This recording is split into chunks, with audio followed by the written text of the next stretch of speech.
Students are joining. We'll start in a minute.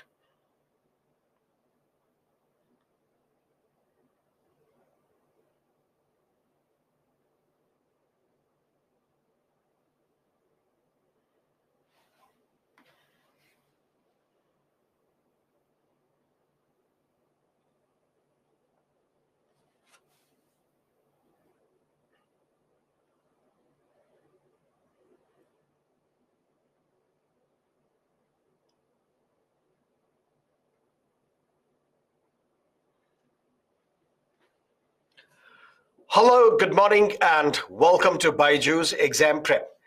Yesterday, we discussed what is an ordinary bill, what is a money bill, what is a financial bill. Then we looked at how the budget is presented and passed in both houses of the parliament. And now we are going to discuss how executive is kept under control, under check by the parliament as an institution. And then we will look at this topic from the mains perspective, and we will see what plagues Indian parliament. Why do we not see the kind of quality debates that we used to see in the past in the parliament today? For that, we need to understand question hour. These are important facts relevant for your prelims examination. Just understand the facts. Question hour is not mentioned in the constitution.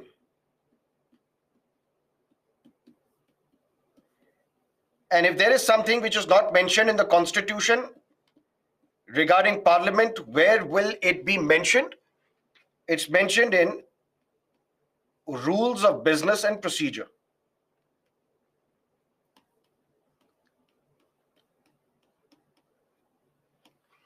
How the parliament will function, how the bills will be taken up for discussion, how the voting takes place, all these things are not mentioned in the constitution. For that, parliament has created various rules. One such rule is rules of business and procedure. It is this rules of business and procedure which talks about question hour. But what is the question hour? Let's say, for example, this is the agenda of the house. This is the business of the house. That means today we will discuss demonetization. We will discuss Adani issue. We will discuss what is happening in Ukraine. We will discuss a particular bill. We'll discuss a particular motion. That is what is part of the agenda of the house. But before the agenda, 1 hour is reserved for question hour. That means when we start the agenda of the house, for example, today we have to discuss question hour. Then we will discuss how parliament keeps a check on the executive. Then we will look at the state machinery. But before we discuss the topics for today, first 5 minutes we will assign, for example, to the questions. What are the questions that you have? Ask these questions. Similarly, in parliament also, they have an agenda. And before the agenda starts, the first hour of a day, the first hour of every session of a day is reserved for questions, and that is what we call question hour. And in this question hour, 3 types of questions are asked. 1, start question. 2, unstart question. 3, short notice questions or short duration questions. What does that mean? Members of the parliament keep a check on the executive by asking questions. And questions can be of 3 types, either start, unstart, or short duration question. Start question is something which is differentiated by an asterisk mark. Unstart question, you won't see the asterisk mark. And then there is something called short duration question. What does that mean? Normally, when you ask me questions, I have to come prepared for an answer as well. I may not know the answers to all the questions. So the questions that you will ask me, first submit these questions to me. I will find out an answer to these questions, and next time I will reply to your questions. Similarly, when members of the parliament ask questions to the ministers, ministers should also be ready with their answer, because they have to provide an accurate information of all the questions that you are asking. And this is where ministers get in touch with their permanent executive, which is the bureaucrats, and ask these bureaucrats that members of the parliament have asked these questions. Give me an answer to these questions so that I can reply in the parliament. That means through these questions, legislators keep a check on the executive. Start question is something which is differentiated by an asterisk mark, which means when a member of the parliament is asking a start question, he or she is basically seeking an oral answer. And when it is an oral answer, supplementary questions will follow. How many supplementary questions can be asked? 5. What does that mean? Question hour.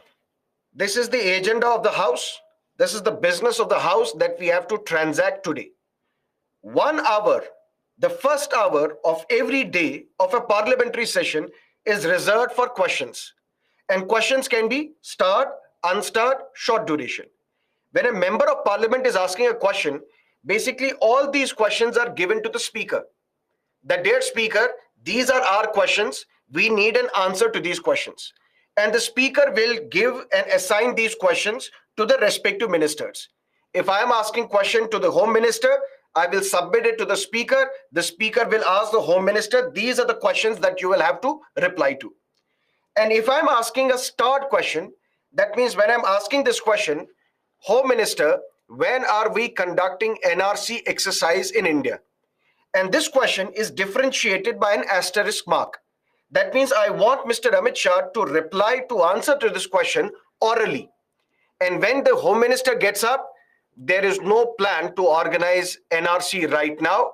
That's the answer to your question. But when it is an oral answer, supplementary questions will follow. If there is no NRC that you have planned, why are you talking about that chronology? That first we will have a CAA, then we will have the NRC, then we will have the illegal migration stopped. Supplementary questions will follow. And how many supplementary questions can be asked? 5. But if I'm asking an unstarred question means it is not differentiated by an asterisk mark, which means I need an answer to this question, but I need a written answer. And when it is a written answer, there are no supplementary questions that you can ask. Which means when I'm asking Home Minister, when are you conducting NRC in the entire country? The Home Minister will get up and say, the answer to your question, honorable member, is lying at your desk. That means I already know your question because speaker communicated to me. I have asked my bureaucrats to come up with an answer. Now there is a written answer prepared by my ministry. And I'm telling you, the answer is lying at your desk. Clear? But normally 1 month is given. When I'm asking a question today, normally in 1 month, the minister will have to come up with a reply. Sometimes the questions can be of short duration.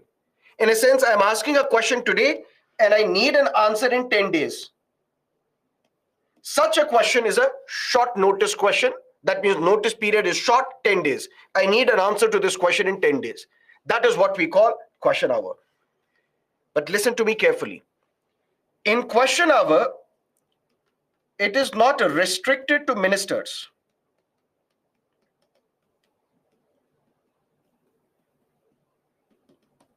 That means in question hour, the members of the parliament will not only ask questions to the executive, to the ministers. They may also ask questions to other members of the parliament. Who are these other members of the parliament? For example, I'm a private member. Who is a private member? A member of the parliament who is not a minister. Now, as a private member, I have introduced a private members bill. And in this private members bill, for example, I'm trying that parliament should pass this private members bill so that same-sex marriages can be legalized in India. A member of the parliament may ask an unstarred, a starred, or a short notice question to me. What are you going to achieve through this piece of legislation? If you have any doubts regarding various clauses that are mentioned in my bill, you can ask me these questions in the question hour. So long story short, before the agenda of the House, when the House gets down to its business, discussing various bills, discussing various proposals, before that, 1 hour is reserved for questions. And this is where members of the parliament can ask questions to ministers, and mostly questions are asked to the ministers, but questions can also be asked to the private members as well. And the questions can be of three types: question hour, start question, unstart question, and a short duration question. Clear? Very good. Then there is something called 0 hour. What does that mean? 0 hour is Indian innovation.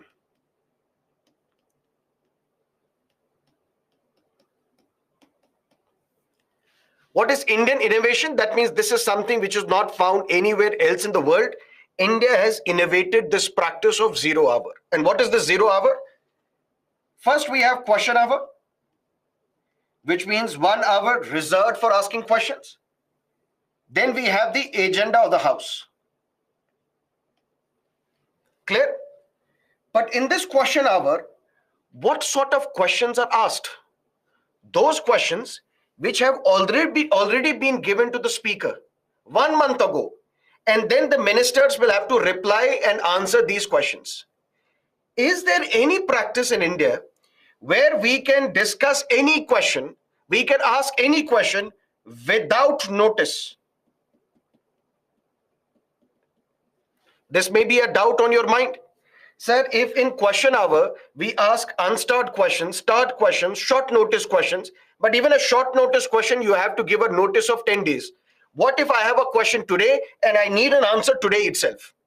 For that, there is an Indian innovation, something which is not found anywhere in the other countries. India has innovated this. And what is that? After question hour, the next hour is reserved for 0 hour. But this is the discretion of the speaker. The speaker may allow 0 hour, the speaker may not allow 0 hour. But if the speaker allows 0 hour, that means after question hour and before the agenda of the house, another hour is exclusively reserved for asking questions.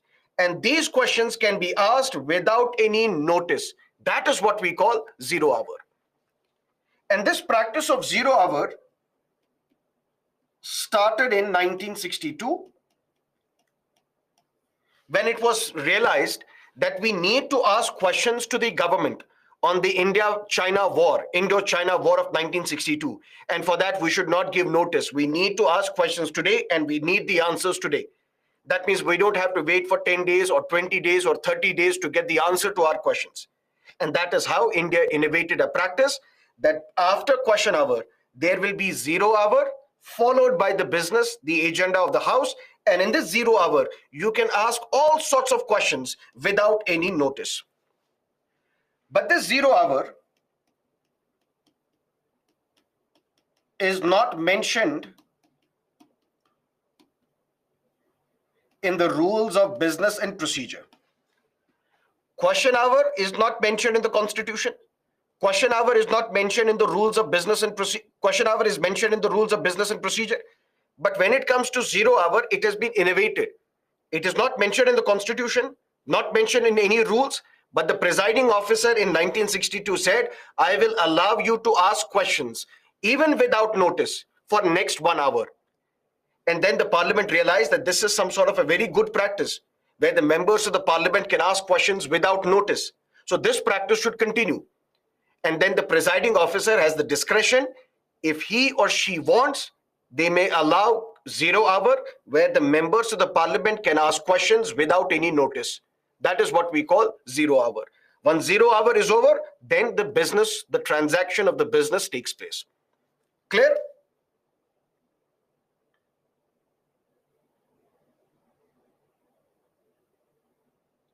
Can we ask questions to the opposition? 100%. Why not? You can ask questions to the opposition as well. Now, what is the difference between motion and resolution? I think there is one student, Madhur, or yes. Madhur, just have patience. Wait for next 20 minutes. After that, we will start state executive and you will understand from state executive. If this is your first class, ideally, yes, 100% you will not know what I'm talking about. You will not understand. But be patient with me for 20 minutes. After that, we will start a new chapter and that is something that you can understand. What is motion and what is a resolution? We say motion is the opinion of the House.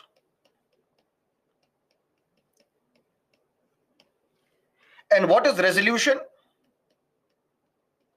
Resolution is the resolve of the House. To do anything in the Parliament, I, as a member of the Parliament, I have to seek the permission of the Speaker. I have to seek the permission of the chair, somebody sitting on the chair, whether Speaker, Deputy Speaker, or anyone from the panel of chairpersons. Clear? I have to seek the permission of the chair. And this is something what is called motion. I have to move something and get the permission of the Speaker, then we can discuss these things. For example, if I have to introduce a private member's bill, I have to move the chair and ask the permission of the chair, can I move this bill? If the chair says, okay, I will introduce this bill on the floor of the Parliament and we will debate. If I have to introduce anything inside the Parliament, whether it can be a question, whether it can be a resolution, anything, that is what we call motion. Seeking the permission of the chair. I'm moving something, seeking the permission of the chair. This motion, we say, is the opinion of the House. But once it is voted upon, it becomes resolve of the House. It becomes resolution. We will have to understand three various types of motions. Then we will look at three various types of resolutions. And then you will understand clearly the difference between the two. What is a substantive motion? We say substantive motion is one which stands on its own legs.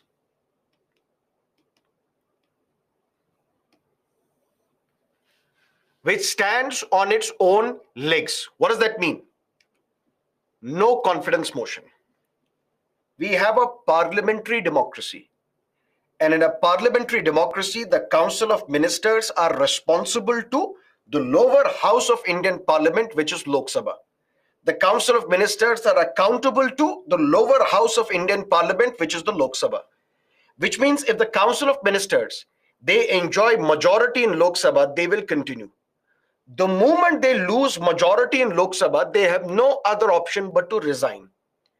But what is that device which we can use to gauge whether the government has the majority on the floor of the Lok Sabha or not? That is what we call no confidence motion. And what is this no confidence motion? If 50 members of Lok Sabha write to the Speaker, dear Speaker, we have a no confidence motion. These 50 members need not explain the reason. 50 members of Lok Sabha, they will write to the Speaker of the Lok Sabha. Dear Speaker, we are moving a no confidence motion in Lok Sabha. Please give us the permission.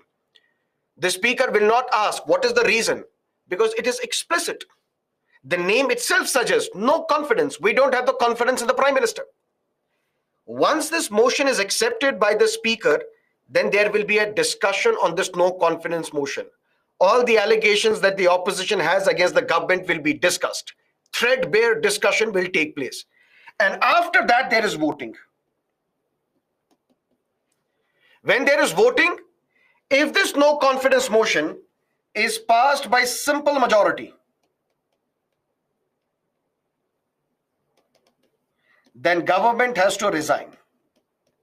There is no other option. The government has to resign because the House of Lok Sabha, it has clearly resolved that we do not have the confidence in the Prime Minister and his Council of Ministers. This vote of no confidence has been passed in Lok Sabha. The government has no other option but to resign. This vote of no confidence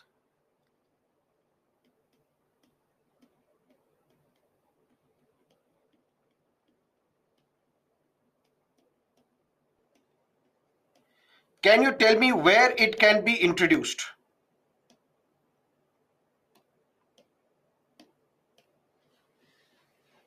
No confidence motion can be introduced where? A, Lok Sabha, B, Rajya Sabha, C, both, D, none. Thank God everybody is right. Very good. 80% students are right. Why? Because Council of Ministers are responsible to only the Lok Sabha, which means this device, no confidence motion, which Lok Sabha uses to keep a check on the executive. If the executive has lost the majority, they have no other option but to resign. They can't continue. So this no confidence motion can be passed only in Lok Sabha, because that is what parliamentary democracy is. And this no confidence motion is a substantive motion.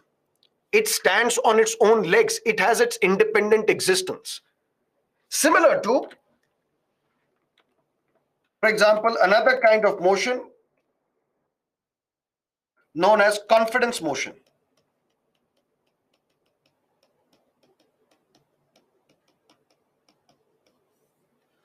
What is the difference between the two?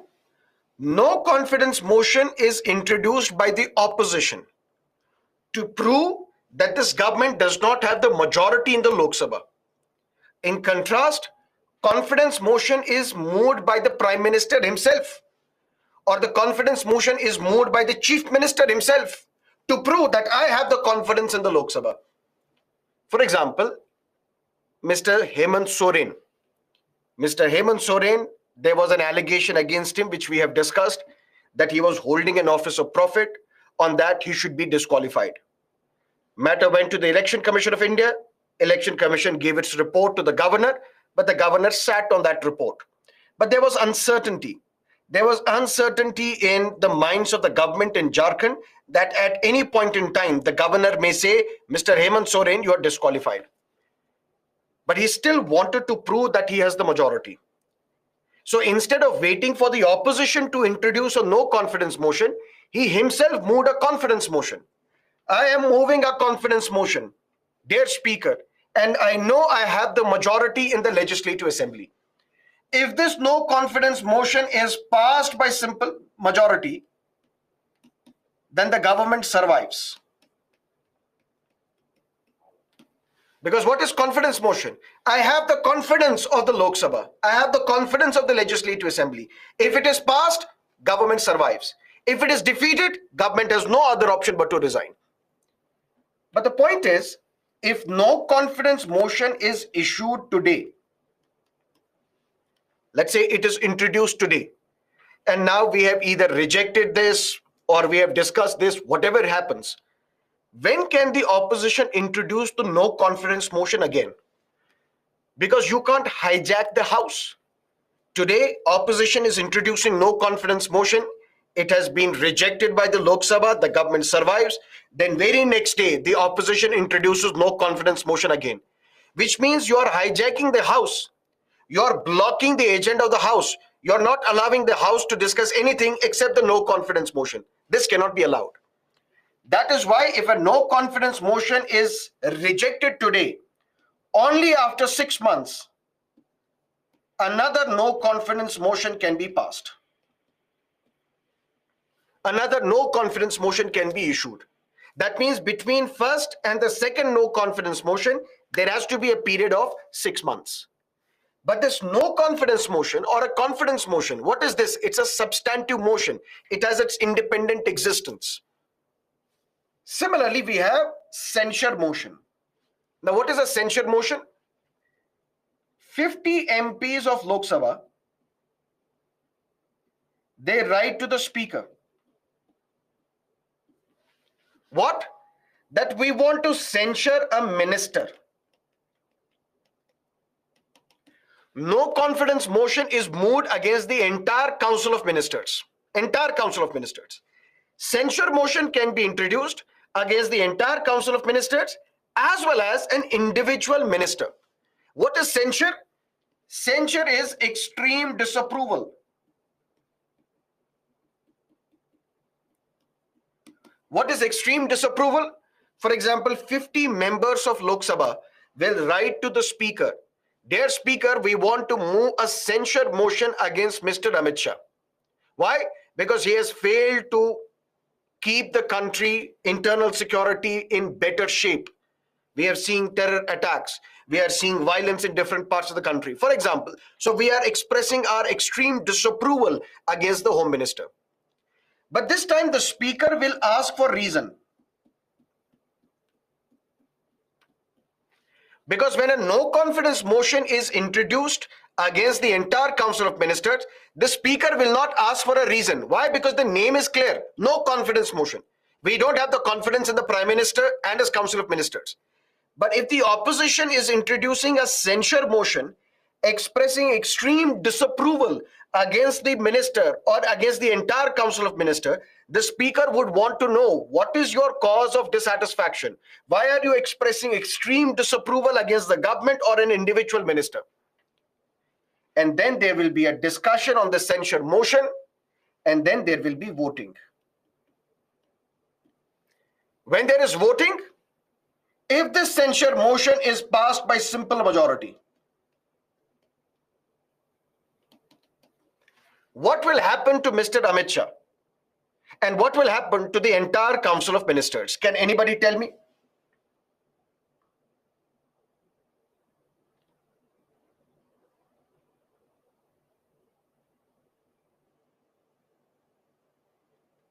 All will have to resign. Yes. Why? Because Council of Ministers swim and sink together. A vote of censure against one minister means it is vote of censure against the entire Council of Ministers. So it means the entire Council of Ministers has been censured. When entire Council of Ministers have been censured, they don't have to resign. They have to introduce a confidence motion now. That means if a censure motion is passed against an individual minister or against the entire Council of Ministers, the government need not resign now, just as yet, but it can be safely assumed that they have lost the majority. They can't take any policy decision. They can't do anything. They can't withdraw any money. They have to immediately go back to Lok Sabha and introduce a confidence motion. And if this confidence motion is defeated, then the government will have to resign. That means through censure motion, you are expressing extreme disapproval against a minister or against the entire Council of Ministry. And if you are censured, then drop everything. Don't take any policy decision. Don't take any action. Immediately go back to Lok Sabha and seek the confidence of Lok Sabha, because we assume that you have lost the confidence of Lok Sabha. And if this confidence motion is passed by simple majority, government survives, because now they have proven that they have the confidence. But if this confidence motion is rejected by simple majority, the government has no other option but to resign. All these are what we call substantive motions. Substantive motion in the sense they stand on their own legs. They have their independent existence. But sir, what is this independent existence? What is this they stand on their own legs? We are not still able to understand. Give me 2 more minutes. What is adjournment motion? And please remember, it is different from the normal adjournment. What is that adjournment? Brief interval in an ongoing session. Who has the power to adjourn the Lok Sabha? The power is with the Speaker. Who has the power to adjourn Rajya Sabha? The power is with the presiding officer. But here, there is something called agenda. For example, today we are discussing IAM bill. We are discussing increase in the marriage age bill. We are discussing other issues. For example, supplementary grants are to be approved by the Lok Sabha, or we are discussing anything. This is the agenda of the House. And normally, who decides this agenda? Business Advisory Committee. Business Advisory Committee is dominated by the members of the ruling party. It is headed by the Speaker, but majority of the members of Business Advisory Committee are from the ruling political party or the ruling coalition. If 50 MPs of Lok Sabha write to the Speaker that their Speaker adjourn this agenda, suspend the normal business of the House, we will not discuss this. Instead, we will discuss a matter of urgent public importance because of the report by a short seller from United States. There is a crisis regarding the Adani Group. That is an urgent matter of public importance. What is the public importance here? Because Adani Group is exposed to the State Bank of India. State Bank of India has given a lot of loans. LIC has an exposure to Adani Group. Similarly, other assurance companies, they have exposure to Adani Group. This is a matter of urgent public importance because shareholders, the people of India, they are losing their hard-earned money because of something which is happening in Adani Group. If the speaker accepts this adjournment motion, this is known as an extraordinary device. What is extraordinary device? That means this matter, adjournment motion, when it is given to the speaker will look at this issue. If the speaker gives the permission, then this normal agenda will be suspended. Then the only thing that Parliament will discuss on that particular day for at least the next 2.5 hours, that would be the matter which is presented by the opposition. That means we will discuss the matter of urgent public importance. And after adjournment motion is discussed, there is voting as well. If this adjournment motion is passed, which means we have now suspended the normal agenda of the House, we are now discussing the matter of urgent public importance. If this adjournment motion is passed by simple majority, the government is censured. When the government is censured, that means they don't have the power to take any policy decision now. They can't take any decision now. They have to come down and immediately seek the confidence of the Lok Sabha. If the Lok Sabha passes a confidence motion, government survives. If Lok Sabha does not pass a confidence motion, the government has no other option but to resign. In adjournment motion, you can't discuss something which is pending in the court. For example, the court is hearing a matter. Let's say this matter is on any matter. For example, there is Citizenship Amendment Act which has been challenged in the court. And now you can't introduce an adjournment motion to discuss this issue. Why? Because this matter is pending before the court already. So we will wait for the court's decision. We will not have adjournment motion on that urgent issue. Similarly, if there is a matter which has already been discussed in the same session, you can't have adjournment motion on the same matter. For example, if the Adani issue was discussed 3 days ago or in the same budget session, now the members of the parliament cannot write to the speaker that we need to adjourn the normal business of the house and we will discuss only the Adani issue. That cannot happen. Why? Because this matter has already been discussed in the same session before. But whether it is confidence motion, whether it is no confidence motion, whether it is censure motion, whether it is adjournment motion, all these types of motions can be introduced only in Lok Sabha. Why? Because Council of Ministers are accountable to, responsible to only the lower house of Indian Parliament, which is Lok Sabha. That is what we call parliamentary democracy. And these types of motions, we say they are substantive motions. In a sense, they stand on their own legs. They have their independent existence. And what is that independent existence? Let me give you an example. 50 members of Lok Sabha, listen to me carefully, 50 members of Lok Sabha, they write to the speaker that we want to express extreme disapproval against Mr. Amit Shah. Censure motion is introduced. Now censure motion will be discussed. Clear? But if this censure motion is passed, the entire Council of Ministers will be censured. Clear? But they will not have to resign yet because they will have to immediately seek confidence motion again. If that confidence motion is rejected, then the government has to resign. Now imagine a situation that members of the Trinamool Congress, members of the JDU, members of AIDMK, for example, they have introduced this censure motion against Home Minister, against Mr. Amit Shah. But now all other members of the parliament, all the opposition, they come together. And they basically say, can you please substitute this censure motion? I said, why?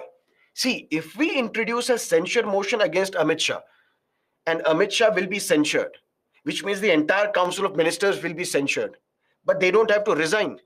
They have to seek confidence motion again. Instead, why can't we do one thing? I said, what? Let's substitute the censure motion with a no confidence motion. and let's have this no confidence motion voted upon, then the government will not be given another opportunity. The government has to resign now. When a member of the parliament gets up and says, "Dear Speaker, I have a substantive motion. I have a substitute motion." What is that substitute motion? I want to substitute the existing motion with another motion.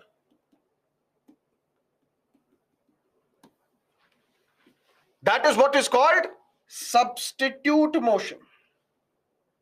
And what is the substitute motion? When a motion is introduced to substitute the existing motion, that is what we call substitute motion. That means substitute motion does not have its independent existence. It depends on other things which are mentioned, which are pending in the Lok Sabha right now. That means a motion to substitute the earlier motion is known as substitute motion. That means now censure motion is substituted with no confidence motion. But listen to me carefully. When no confidence motion substitutes censure motion, then what happens in this case? We will discuss censure motion as well, no confidence motion as well. Lok Sabha will discuss censure motion as well. That means the reasons you are expressing extreme disapproval against Mr. Amit Shah, and the Lok Sabha will discuss no confidence motion against the entire Council of Ministers as well. But the voting will happen only on this new motion, which has substituted the earlier motion. That means the voting will take place only on the no confidence motion. That is what we call substitute motion. But then there are some subsidiary things. Subsidiary things in the sense, dear Speaker, yes, sir, I have a subsidiary motion. What? Sir, this bill, which is pending in the parliament right now, can we refer this bill to a joint committee of the parliament, joint parliamentary committee? When I'm asking this, when I'm moving this, that can we refer a bill which is pending in the parliament right now to a joint parliamentary committee, I am moving a subsidiary motion. That means this motion does not have its independent existence. It depends on something which is pending in the parliament right now. Can we replace or can we send this bill to a joint parliamentary committee? Can we send this bill to elicit public opinion? Can we refer this bill to the select committee of the parliament? What am I moving? I am moving a subsidiary motion. Sir, I have a subsidiary motion. Yes, what is it? Sir, there is Women's Day, 8th of March. Okay, can we please take an off on that day? Let's have a holiday on that day. The speaker will ask other members of the parliament, what do you think? Said, okay, sir, let's take a break on that day. Let's take a break on Holi. Let's take a break on Diwali. For all these things, we have subsidiary motion. Clear? So what is a motion? Motion is basically the opinion of a house. But not all motions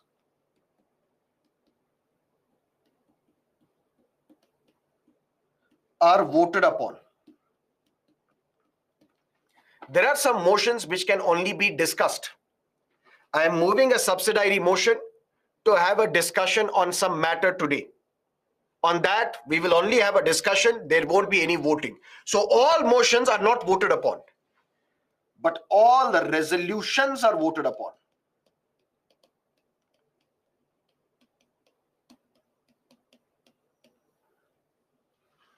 All resolutions are voted upon. Not all motions are voted upon. So what is a motion? It's the opinion of a house. What are the different kinds of motions?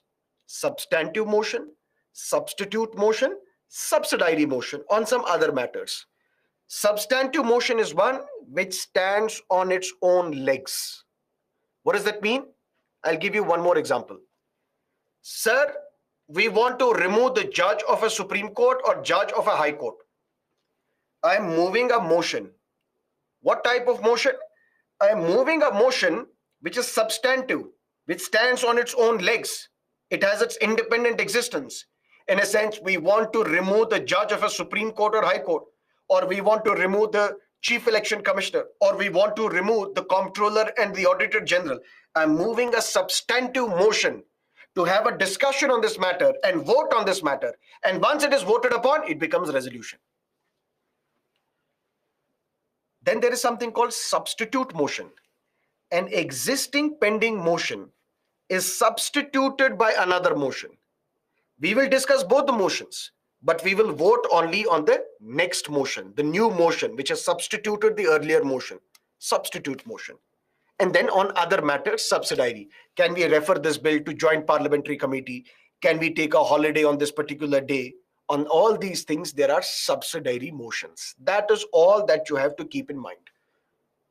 But then there is a resolution. And resolution can be of three types: private members resolution, government resolution, statutory resolution.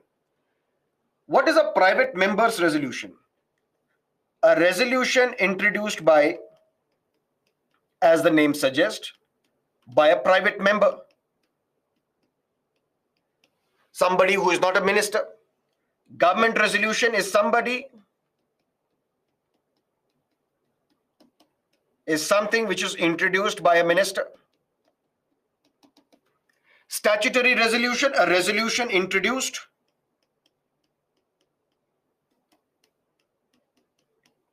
as per the constitution or any statute, which can be any law passed by the parliament. This private members resolution, government resolution, is not binding on the government. This statutory resolution alone is binding on the government. What does that mean? For example, I am a private member of the House, which can be Lok Sabha, which can be Rajya Sabha. I am introducing a resolution. And this time I want Parliament to also vote on this matter so that it becomes the resolve of the House, because it has to be voted upon. What is my resolution? Let the Parliament resolve that Pakistan is a terror state. On this private members resolution, there will be a discussion. All the members of the parliament will talk why Pakistan is a terror state, and after that there will be voting. Once the voting takes place, if simple majority is obtained, that means this private members resolution has been passed by the parliament, which means it was your individual opinion before. But now once it is voted upon by the entire parliament, it becomes the resolve of the entire parliament that Pakistan is a terror state. But this resolution is not binding on the government. Binding in the sense, if it was binding on the government, then what government had to do? It had to take steps to implement this resolution.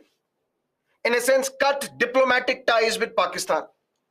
Maybe stop water going into Pakistan. Maybe withdraw the most favored nation status given to Pakistan. Basically cut all diplomatic ties. It can be assumed that now there is no diplomatic relationship between India and Pakistan. Pakistan is a terror state. But this resolution is not binding on the government. Government may act on that resolution, may not act on that resolution. It is not binding on the government. Then there is something called government resolution, a resolution introduced by a minister. For example, 2011. Anna Hazare, Arvind Kejriwal, Kiran Bedi, Manish Sisodia, and others, Anupam Kher, Amir Khan, VK Singh, all these individuals, they started a protest movement. They participated in the protest movement, although it was started by Anna Hazare, Arvind Kejriwal, and others. They participated in this protest movement at the Ram Leela grounds in Delhi. And what was their objective? Their objective was that Parliament should pass a strong Lokpal. And what is that Lokpal? An institution which should investigate corruption allegations against the Prime Minister as well, against the ministers as well, against the members of the All India services as well. And this should be an independent body. Independent body in the sense, this should not be under the government control. Because if this is under government control, then how can this body investigate allegations of corruption against the Prime Minister and the ministers as well? The government was not so keen, so eager to have the Lokpal. There was anti-corruption movement launched by Anna Hazare. Ultimately, the government succumbed to the pressure. Mr. Pranab Mukherjee was a senior minister. Salman Khurshid, Kapil Sibal, all these ministers, they went and had interaction with Anna Hazare and his group. Anna Hazare asked for an assurance. See, this assurance that you are giving us that we will pass a strong Lokpal, this assurance we have been receiving for many decades. It was in 1970s that for the first time the idea of a Lokpal came into being. Since 1970s, we are waiting for this body, an independent body, which will investigate allegations of corruption against the Prime Minister and his ministers, and the members of the All India Services, and the members of the civil servants. We need a proper assurance. The government said, don't worry, we will pass a resolution in the parliament. And that resolution is known as Sense of the House. The resolution was introduced by Pranab Mukherjee, who was a minister. That means it becomes a government resolution. He introduced a resolution which he named Sense of the House. He said, let's pass this resolution so that we can tell the people of India that the sense of the House is we are committed to pass a strong anti-corruption law called Lokpal. That is sense of the House. That is government resolution introduced by a minister. But even this government resolution is not binding on the government. So basically, Pranab Mukherjee tricked Anna Hazare into saying that I will pass a resolution, and this resolution, you will get an assurance from the parliament, not from us. You will be given assurance by the parliament that we are committed to pass a strong anti-corruption ombudsman, anti-corruption law known as Lokpal. But this government resolution is also not binding on the government. What is binding on the government is a statutory resolution. What is a statutory resolution? Listen to me carefully. A resolution which is introduced in the parliament according to the constitution, that means as per the relevant provisions of the constitution or as per the law passed by the parliament. For example, there is a resolution, a statutory resolution passed by both houses of the parliament. And what is this resolution saying? That the judges of the Supreme Court or a particular judge of the Supreme Court or the Chief Justice of India is to be removed from his office. We have discussed previously that what type of majority is required to remove the judge of the Supreme Court? 2/3 majority plus absolute majority. 2/3 of the members present and voting plus absolute majority, which means flavor 2 of special majority. Now assume Lok Sabha has passed this resolution. Rajya Sabha also has passed this resolution. But when it is sent to the president does not sign. That means Parliament has passed a resolution to remove the judge of a Supreme Court or High Court, to remove the Chief Justice of India, but the President is not signing. President is head of the government. President is the head of the executive. This President cannot do. It is binding on the President to sign this because this is a statutory resolution. This resolution has been passed by both houses of the Parliament based on the provisions of the Constitution. If the Constitution says that the members of the judiciary can be removed based on the resolution passed by the Parliament, if this resolution is passed by the Parliament, President cannot sit on this resolution. President has to sign this resolution and then the judge will be removed. Only a statutory resolution is binding on the government. Clear? Something else. And listen to me carefully. This is Parliament.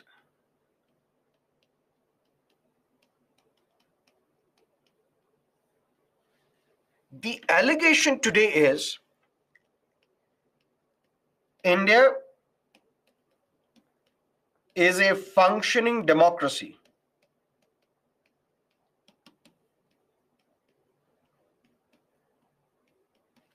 That's not the allegation. India is a functioning democracy without a functioning parliament.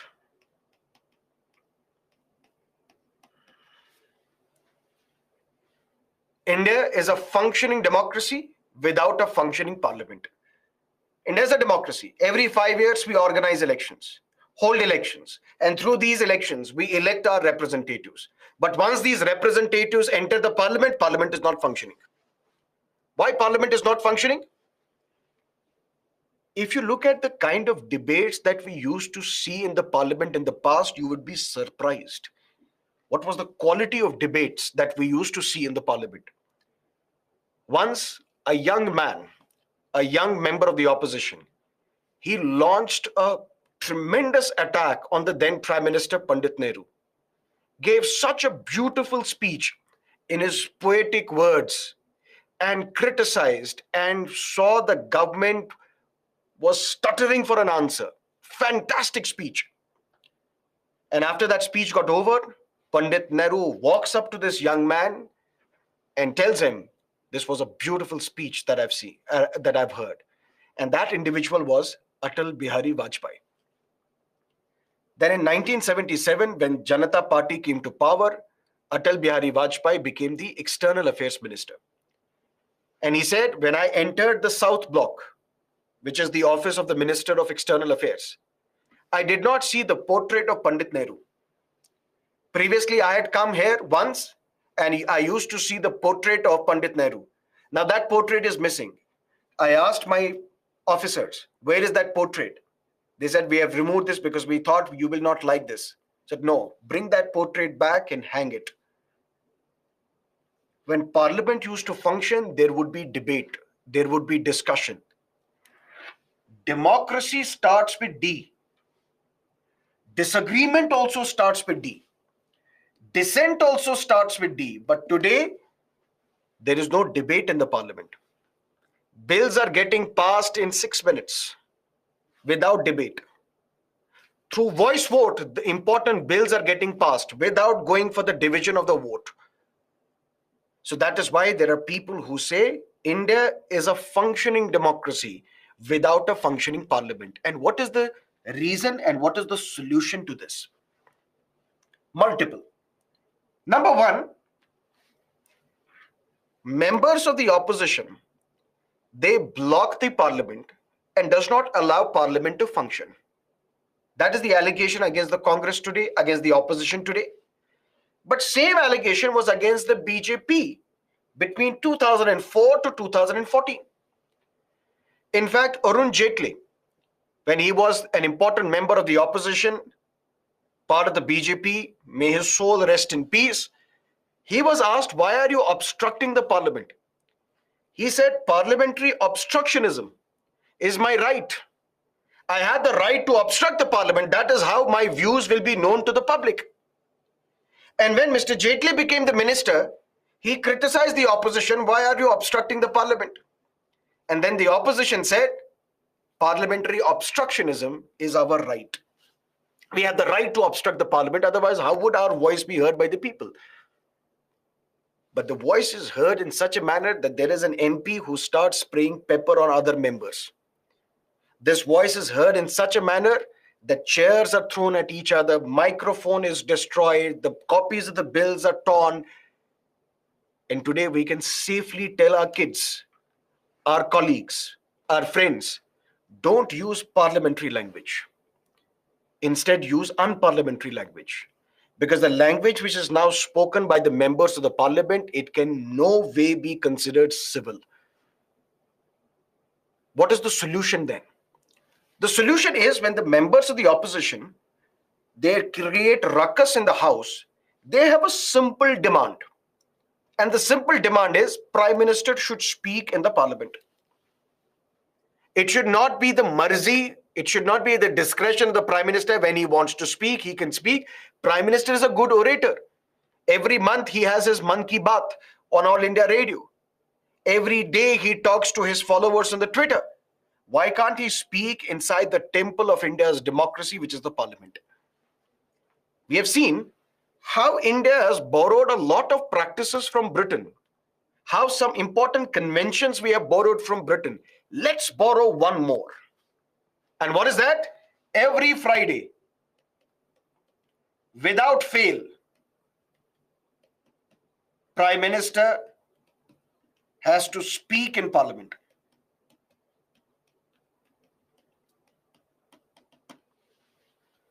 We ask members of the government, executive questions, and they answer. Why can't we ask questions to the Prime Minister directly? Imagine a situation where all the 543 members of the Lok Sabha are present, and one by one questions are asked to the Prime Minister, and one by one it is binding on the Prime Minister to answer these questions. Look at the quality of debates that we will see in the society. If the Prime Minister can give interviews to ANI, to Republic, to other channels, why not seek answers and reply to the questions asked by the members of the parliament who are elected by the people? Arnab Goswami is not elected by the people. So even if you don't answer him, that's okay. But answer to the people who have been elected by the people of India. Now you might say, why should we borrow practices from Britain? Why should we borrow practices from the colonial state? Replace Friday with Monday, Tuesday, Thursday, any day, any good day. But at least have a system in place where every week, when the parliament is in session, every week, Prime Minister will come on one single day, at least for 1 hour or 2.5 hours, sit inside the Lok Sabha and ask and answer every question that is posed to him by the members of the parliament. And that will cater to a lot of demand of the opposition, because opposition saying, we will allow the parliament to function, but let the Prime Minister reply to our questions. Let's make it binding on the Prime Minister to reply to these questions. Prime Minister can be anybody. Today is Mr. Modi. Tomorrow it can be Mr. Rahul Gandhi. Day after it can be me. It should be anybody. But there has to be something put in place which can make India a vibrant, flourishing democracy. That's point number one. Point number two, the problem with parliament is that there is something called Rule 267, which is primarily a rule in Rajya Sabha. What is the rule in Rajya Sabha? If the members of the Rajya Sabha, they write to the chairperson of Rajya Sabha, the dear Vice President of India, we have this normal agenda that we have to discuss. Something that Lok Sabha also does. They call it adjournment motion. Adjournment motion cannot be introduced in Rajya Sabha. In adjournment motion, the normal legislative business is adjourned and a matter of urgent public importance is discussed. We have a similar provision in place, Rule 267 in Rajya Sabha. That means where the members of the Rajya Sabha will write to the chairperson that the normal legislative business is to be suspended so that we can discuss a matter of urgent public importance. And if the speaker, if the presiding officer accepts, if the chairperson accepts, there will be a discussion on that urgent matter of public importance. Since 1991 till 2016, this Rule 267 has been invoked 11 times. But since 2016, it has never been invoked. Which means the government, basically the government, because Vice President is part of the executive, Vice President basically does everything that the government is asking him to do. The Vice President is not allowing any discussion on under Rule 267 since 2016. And the opposition alleges that there is this business advisory committee. Majority of the members of this business advisory committee, they are part of the government. They are part of the ruling political party. So they will not allow matters of importance to be discussed inside the parliament. That is why opposition should be given a voice, where we can suspend this normal business and discuss a matter of urgent public importance. But since 2016, no such discussion has taken place. We can't have discussion under Rule 267 every day. But can we at least have one day in one session, which means 3 times in a year? Once in budget session, once in monsoon session, once in winter session, one day reserved for Rule 267 discussion. That's how we can make Parliament a vibrant, functioning temple of India's democracy. Third, this Business Advisory Committee, it tells us these are the bills that we are going to discuss today or in this session. This is the amount of time that we will allocate to individual MPs so that they can speak. Can we do it something differently? What's so different about this? Can we give one day in a week for the opposition that you decide the agenda of the House? One day for the opposition, and let the opposition decide the agenda. Whatever you want to discuss, you have one day, discuss this. That means in other days, you will not block the Lok Sabha, you will not block the Rajya Sabha. Prime Minister, hi, we need discussion on Adani, we need discussion on Reliance, we need discussion on China, we need discussion on other matters. And all the time you're blocking the normal days, obstructing the business of the normal days. Have patience. Thursday will come, or Monday will come, or Tuesday will come, any day on which you have your own agenda. Whatever you want to discuss on that particular day, discuss. That means, one, we will have a beautiful discussion where you can hold the executive accountable. And on the other hand, we will also have a situation where parliament will function smoothly, because government business is also taken care of, opposition business is also taken care of. Because today there is another allegation. Allegation is normally it should be the parliament, legislature, which should control the executive. Instead, it is the executive which controls the parliament.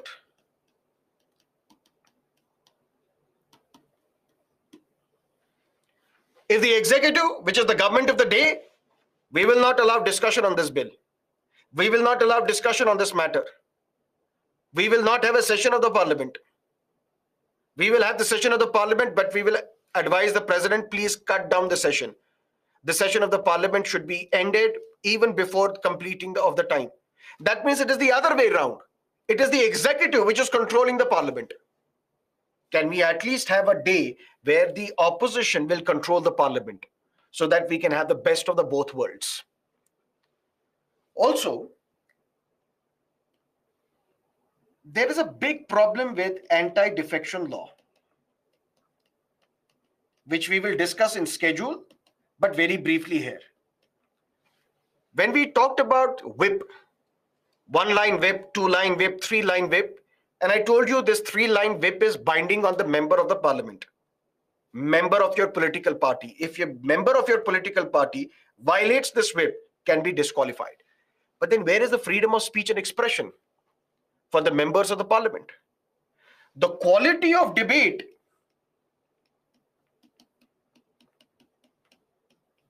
has deteriorated. And one big reason is anti-defection law. Let's say I am from the Congress party and there is a citizenship amendment bill being discussed in the parliament. My party says vote against this bill, but I support this bill. But I can't speak now. I have very strong arguments in favor of this bill. I want to get up and throw my heart out and explain what is the benefit of this bill, why this bill is necessary, what is so beautiful about this bill, but I can't speak. Why? Because my parliament, my political party says, don't you dare do that. If you do that, if you vote in favor of that bill, you'll be disqualified. Which means we can't have quality of debates inside the parliament. Then what can we do? Anti-defection law should be modified, amended, so that whip is made binding only in those circumstances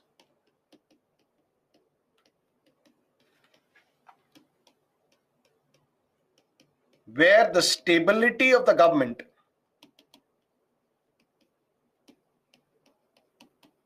is under threat. If a no confidence motion is passed, government has to resign. If a confidence motion is defeated, government will have to resign. If an adjournment motion or a censure motion is defeated, government is censured. If a money bill is defeated, the government is censured. If vote of thanks on president or governor's address is not passed, the government has to resign.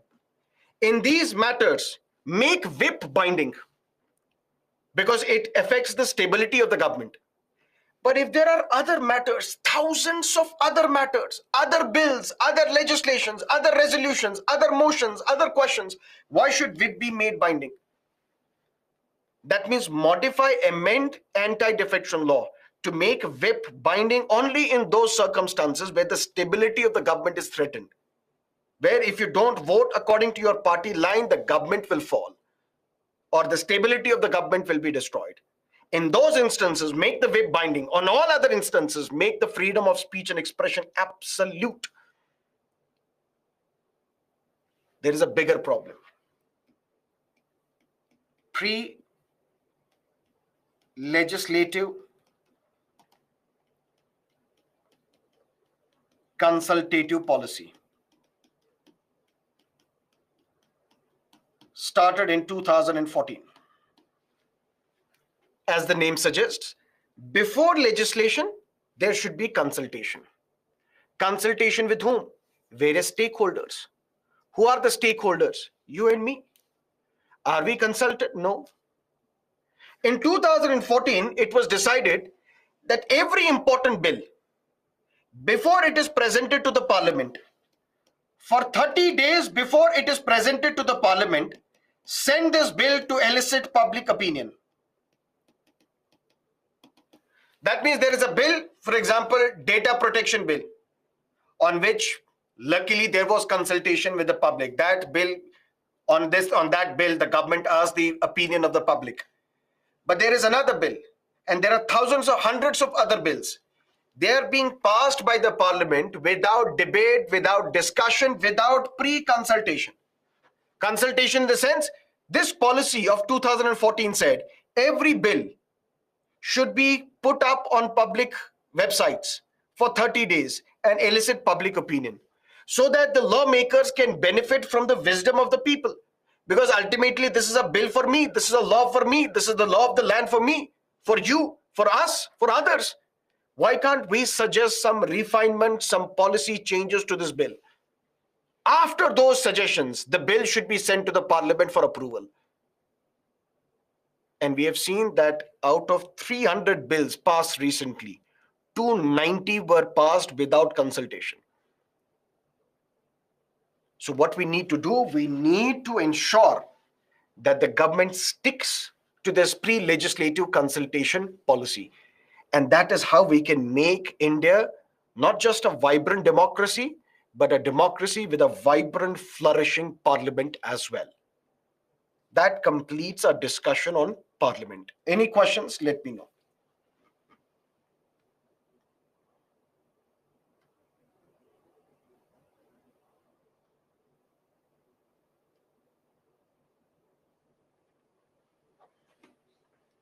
Difference between resign and censure. When you resign, that means you're no longer in office. When you are censured, you're still in office, but you have to seek the confidence of Lok Sabha again.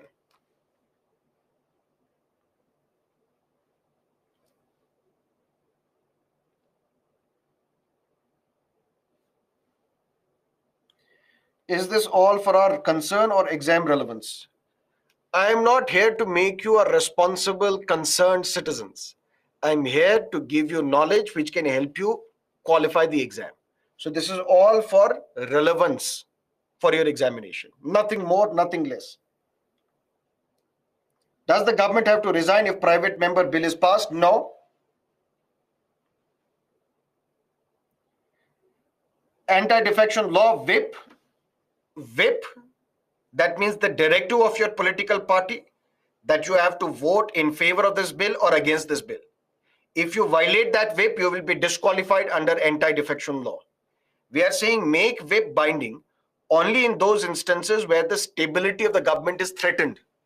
That means in money bill, in no confidence motion, motion of thanks on president's address, with the stability, where if you don't vote according to your party, the government will fall. Because the basic purpose of anti-defection law was to ensure stability of the government.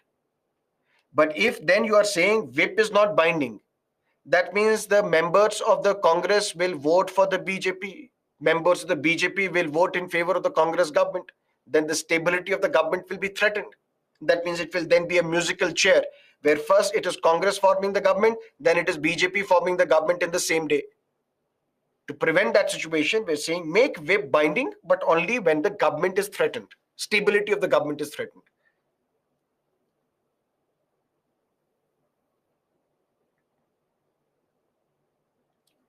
Statutory resolution, for example, resolution passed by the parliament, both houses of the parliament, to remove a judge. Resolution passed by both houses of the parliament to remove the CEC. Resolution passed by both houses of the parliament to remove the comptroller and the auditor general. This resolution is passed according to the constitution, because constitution says judges can be removed if a resolution is passed by both houses of the parliament. CEC can be removed if a resolution is passed by both houses of the parliament. CAG can be removed if a resolution is passed by both houses of the parliament. So it's a statutory resolution according to the constitution. Why Rule 267 not used since 2016? That's for the government to explain.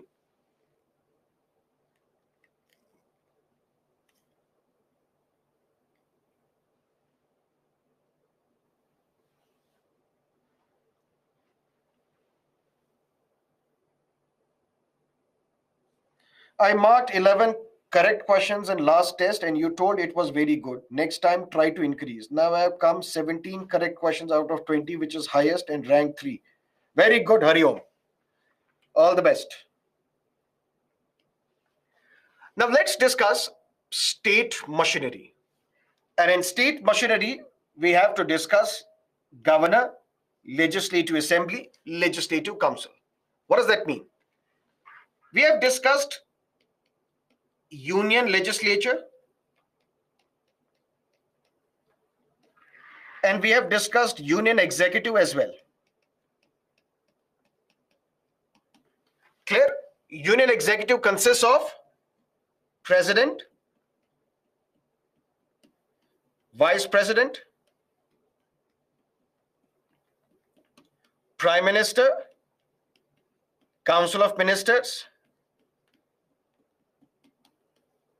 and the Attorney General for India. Clear? Union legislature consists of president, Rajya Sabha, Lok Sabha. Clear? Same structure we follow in the states as well. So when we look at state machinery, state executive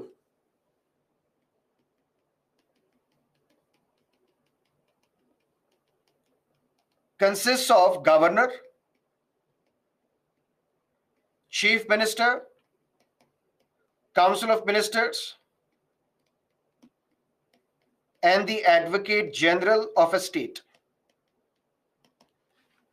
And state legislature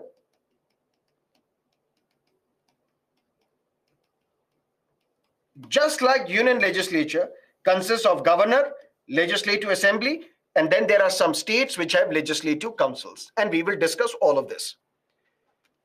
Whatever is true for prime minister and council of ministers at the central level, that is true for the chief minister and council of ministers at the state level. Which means prime minister is appointed by president, chief minister is appointed by governor. Prime minister's advice is binding on the president, chief minister's advice is binding on the governor. All the ministers are appointed by the president on the advice of the prime minister. All the ministers are appointed by the governor on the advice of the chief minister. On the advice of the chief minister, State Finance Commission members are appointed. On the advice of the chief minister, Advocate General of a state is appointed.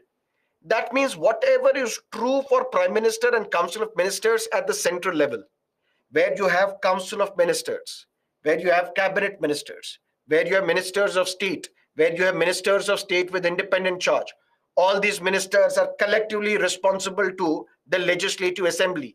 All these ministers are individually responsible to the governor.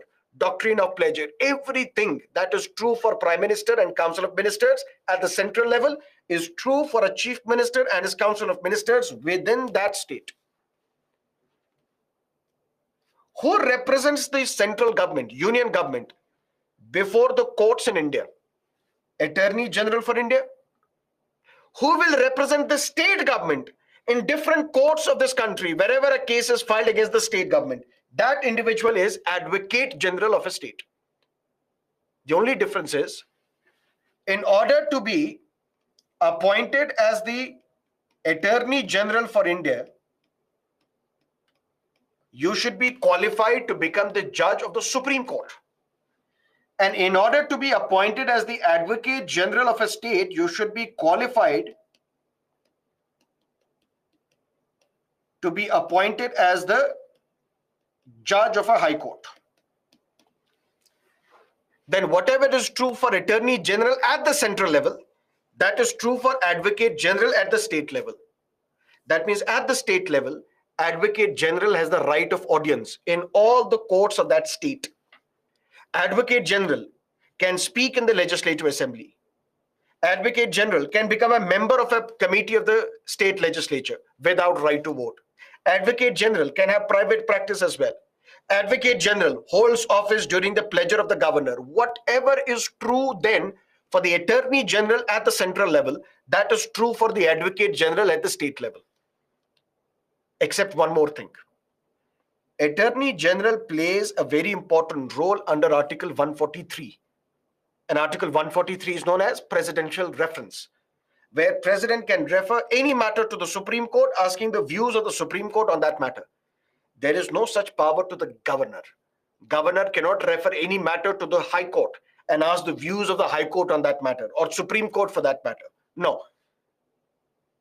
But there is no position as that of, which is analogous to the Vice President of India. There is no such thing as Deputy Governor. But whatever is true for governor is not true for the president. We say president enjoys only influence. Governor enjoys not only influence, the governor enjoys power. And why is governor so powerful? We will discuss governor in great detail. But when it comes to state executive consists of governor, but we will have to discuss him separately because he cannot be equated with that of the President of India. Then we'll have Chief Minister and Council of Ministers and Advocate General of a state. Whatever is true for Prime Minister, Council of Ministers and Attorney General, that is true for these three individuals as well. So Union Executive, we don't have to go into detail. State Executive, we don't have to go into detail except discussing the office of Governor. Now let's discuss Governor, Legislative Assembly and Legislative Council. Legislative Council. Whatever is true for Lok Sabha, that is true for Legislative Assembly. Lok Sabha in the sense, money bill can be introduced only in Lok Sabha. Money bill can be introduced only in Legislative Assembly. Financial bill can be introduced only in Lok Sabha. Financial bill can be introduced only in Legislative Assembly. Legislative Assembly will have a speaker, deputy speaker. Then we will have a panel. Same parliamentary system that we follow at the center, we follow in the state as well. Council of Ministers are responsible to Legislative Assembly, same as that of center. But Constitution has not fixed the composition of a Legislative Assembly. No. But Constitution has provided for a range. The range is minimum we can have 60 MLAs in a Legislative Assembly. Maximum it can go up to is 500. Which means Constitution does not talk about that there should be this much strength or composition of a Legislative Assembly. No. Constitution prescribes for a range. And what is the range? Minimum we can have 60 MLAs in a Legislative Assembly. Maximum we can go up to is 500. But even then there are exceptions. There are states such as Goa, there are states such as Sikkim, which have even less than 60 MLAs. But if the question is asked in the examination, does Constitution talk about a range? Yes, it does. And what is the range? Minimum we can have 40 MLAs. Minimum we can have 60 MLAs. Maximum we can have is 500 MLAs in a Legislative Assembly. And how are these members of Legislative Assembly elected? Just like Lok Sabha.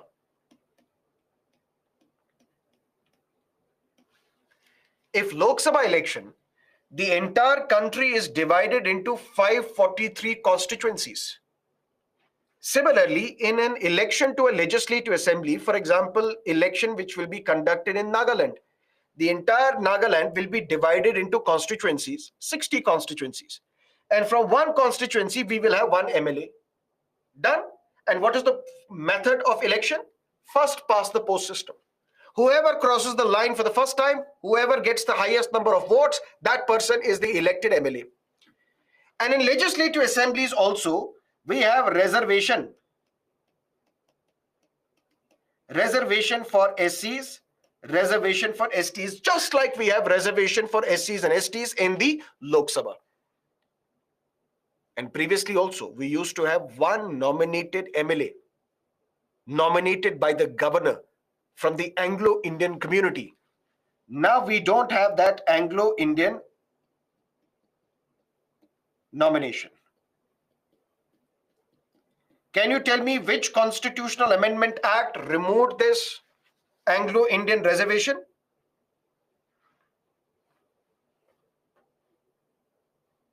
Very good. Shalu, 103rd is for EWS reservation. Others are right. 104th Constitutional Amendment Act 2020.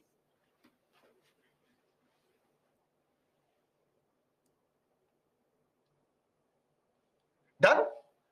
And this Lok Sabha is presided over by Speaker, will have Deputy Speaker. Same, whatever is true for Lok Sabha is true for Legislative Assembly.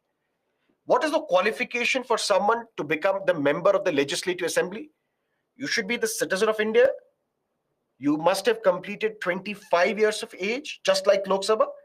And for Lok Sabha, you should be the registered voter in any parliamentary constituency of the country.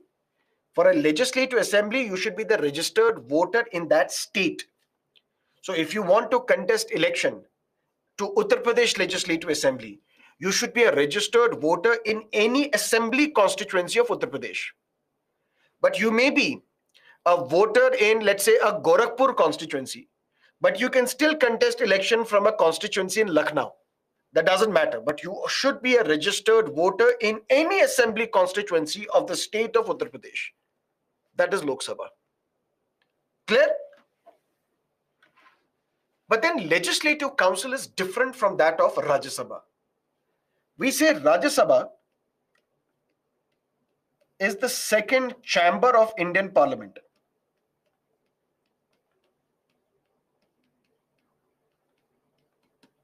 But when it comes to Legislative Council, we say it is the secondary chamber of state legislature. When we say secondary chamber, that means it enjoys an inferior status. How? There are 6 states in India where we have a bicameral legislature. What is this bicameral legislature? Where the legislature has 2 houses. For example, Parliament is bicameral, Lok Sabha, Rajya Sabha. There are 6 states in India which have a bicameral legislature, where there is Legislative Assembly as well as Legislative Council. Which are these 6 states? Andhra Pradesh,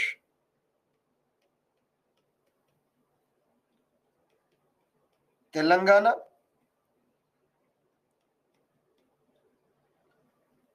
Maharashtra, Bihar, Uttar Pradesh, and Karnataka. These are the 6 states in India which have a bicameral legislature where we have a legislative council as well. Your Lakshmikant talks about Jammu and Kashmir, but because of 2019 changes, Jammu and Kashmir does not have a legislative council now. It will only have a legislative assembly. These are the only 6 states where we have legislative council. But why only these states? Why not others? This matter was debated in the Constituent Assembly. And the Constituent Assembly said, we will leave it to the states. If the states want to have a legislative council, they should be allowed to have a legislative council. But if the state does not want to have a legislative council, it should not be forced to have a legislative council. Because legislative council involves a lot of expenditure as well. Expenditure in the sense you have to elect the chairperson, deputy chairperson, give salaries to these MLCs, give bungalows and cars to these MLCs. If the state is poor, if the state lacks financial resources, financial strength, why should we force a second house on that state, a second legislative chamber on that state? We should not do that. But if the states are wealthy, they may want to have a legislative council. They are free to do that, but we will not impose a rigid bicameralism on the entire country. We will only have a legislative assembly. But if the states want, they may have a second chamber of state legislature as well, which is known as legislative council. But who has the power to create and abolish a legislative council? Listen to me carefully. Parliament, by law. What Parliament can do, it can pass a law. Through this law, what it can do, it can either establish or it can abolish what? Legislative council. So this power to establish a legislative council where it is not present, to abolish a legislative council where it is present, this power is given to the Parliament. And when Parliament creates, establishes or abolishes a legislative council, for that they have to follow a procedure. And the procedure is, we have a state legislative assembly. Let's say this state legislative assembly is of West Bengal. West Bengal does not have a legislative council. Clear? So West Bengal Legislative Assembly will pass a resolution. This resolution should be passed by special majority.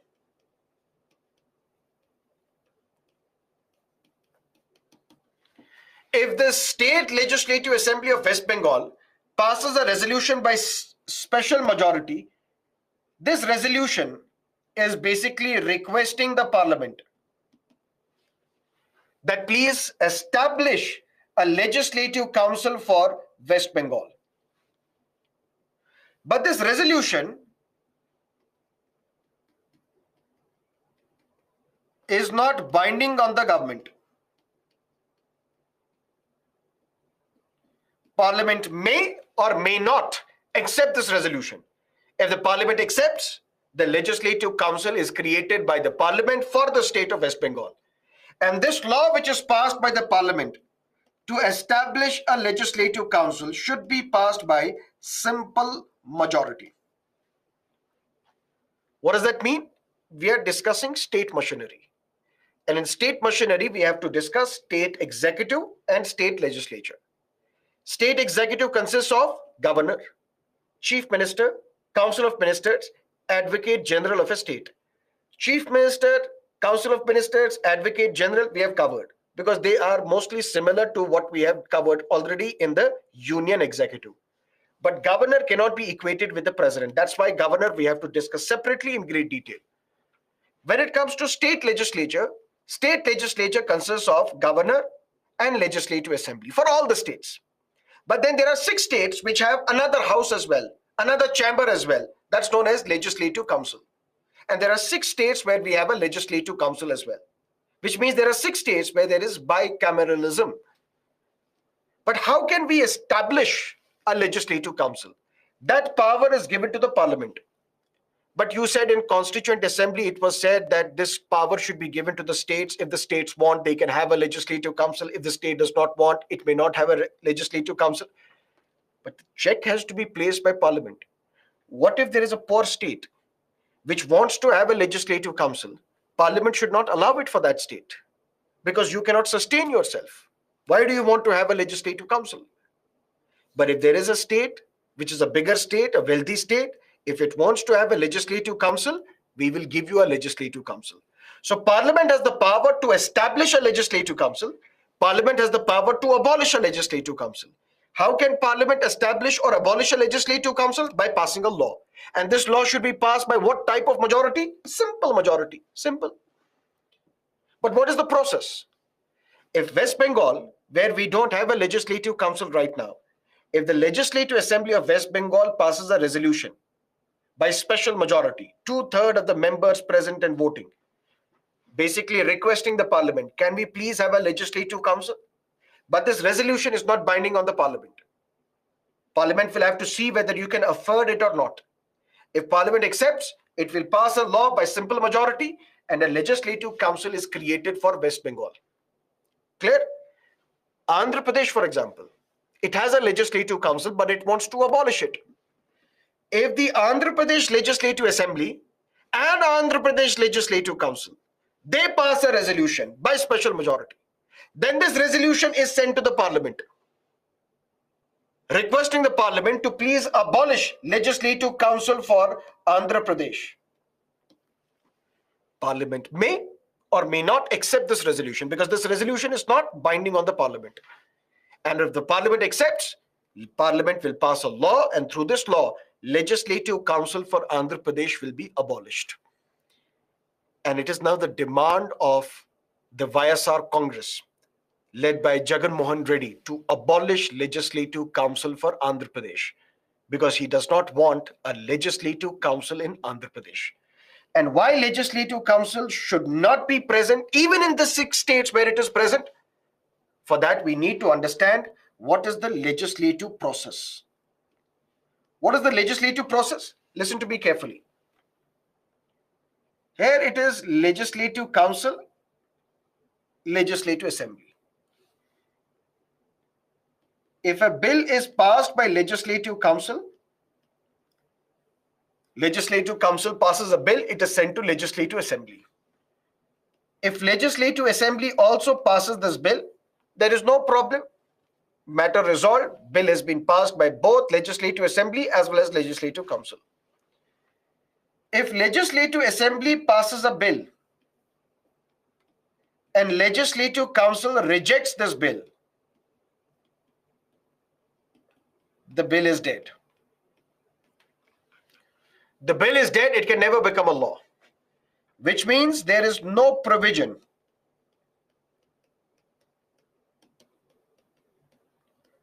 for joint sitting of the 2 houses of state legislature.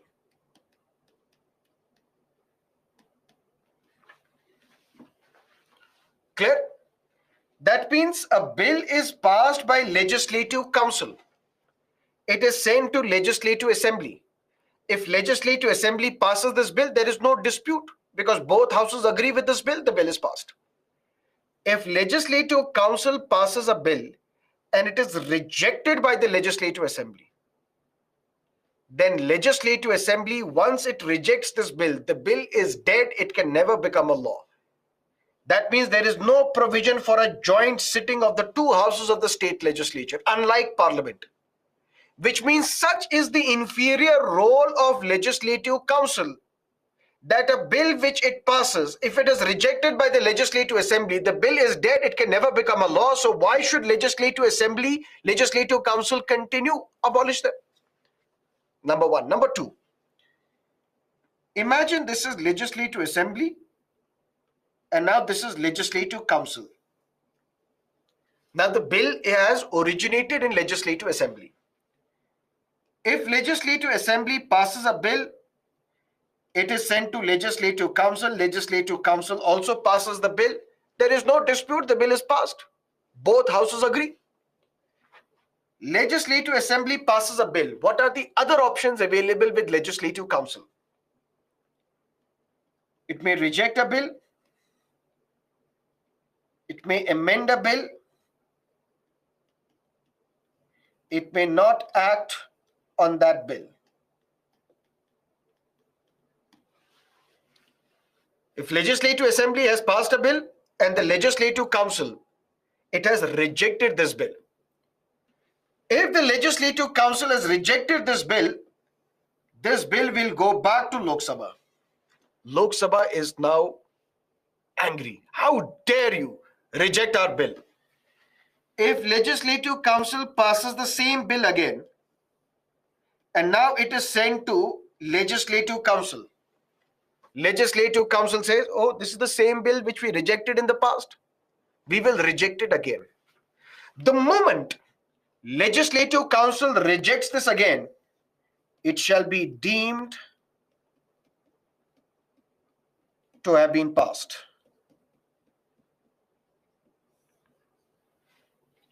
What does that mean? A bill which is passed by Legislative Assembly, if it is rejected by Legislative Council, this bill will go back to Legislative Assembly. Legislative Assembly is furious. How dare you? We will pass the same bill again. If the same bill is passed again, sent to Legislative Council is also adamant. So what? We will reject it again.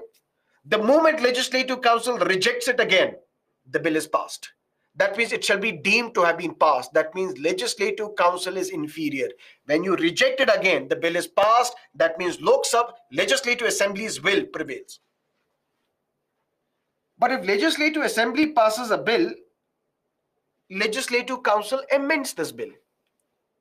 When Legislative Council amends this bill will go back to Legislative Assembly. If Legislative Assembly accepts these amendments, these poor people, they've amended, okay, let's agree, these amendments are okay. If Legislative Assembly accepts these amendments, the bill is passed because now there is no disagreement. If the Legislative Assembly passes the bill without considering the amendments of the Legislative Council, when the bill is sent back to Legislative Council, no matter what they do, if this time Legislative Council rejects a bill, the bill is passed.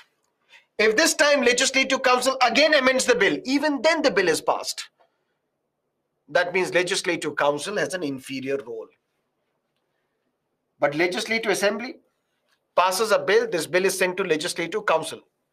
Legislative Council thinks, if we will pass this bill, but we don't want to pass this bill.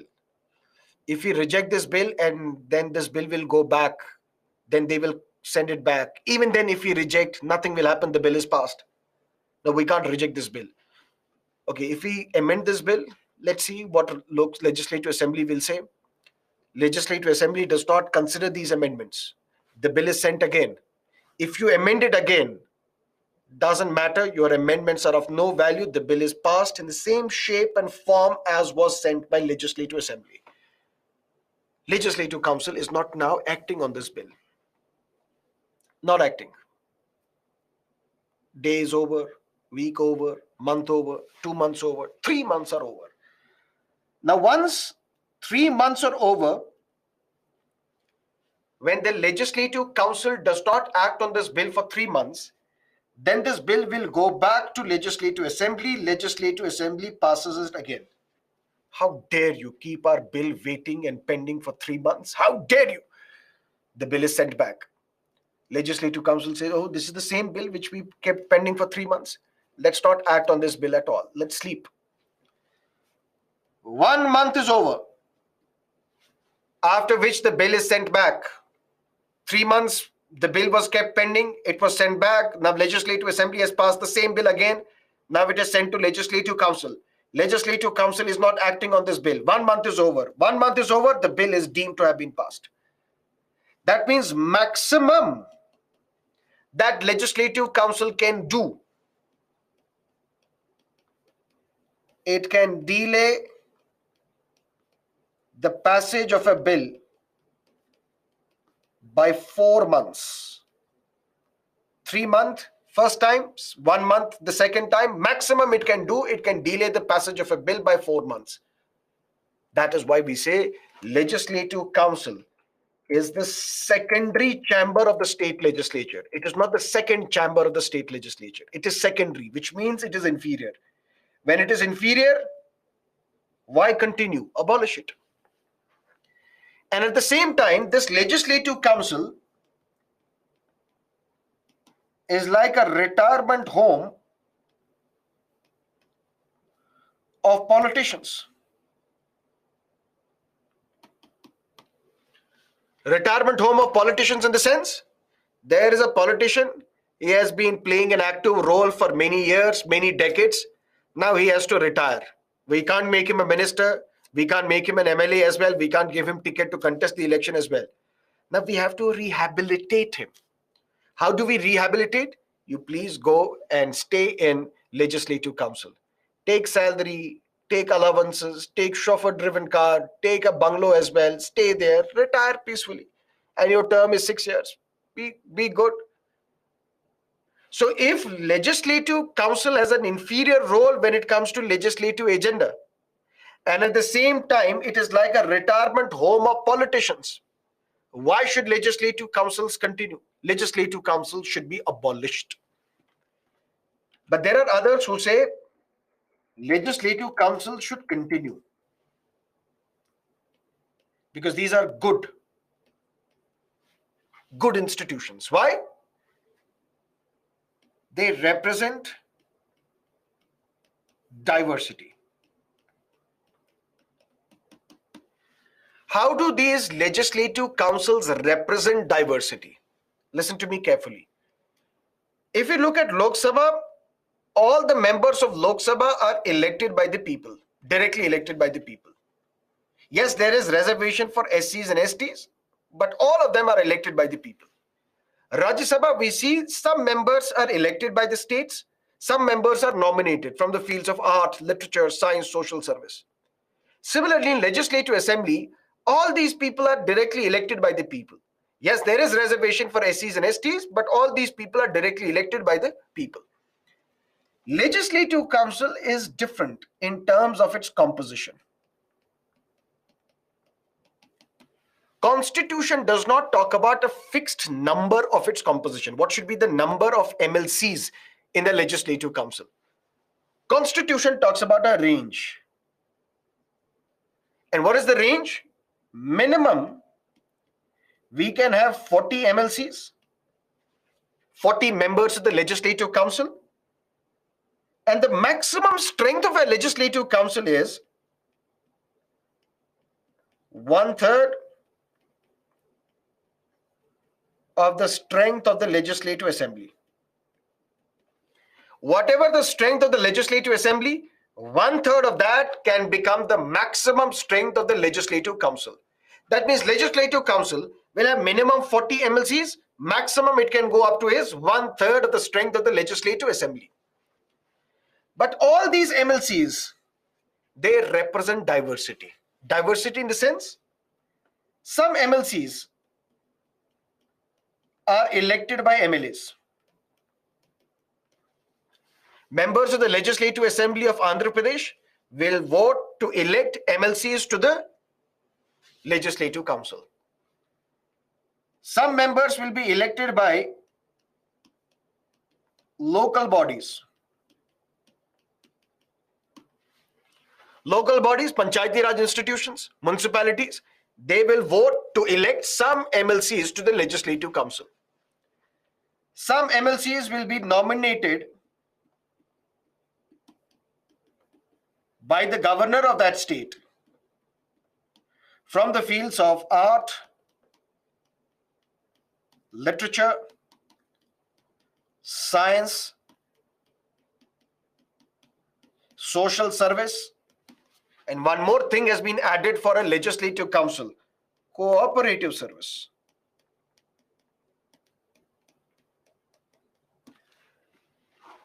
A voter from that state, from UP, who has performed well in cooperative movement, that can also be nominated by the governor to the Legislative Council. There are some who are elected by teachers. There are some who are elected by graduates. What does that mean? UP, where we have a Legislative Council.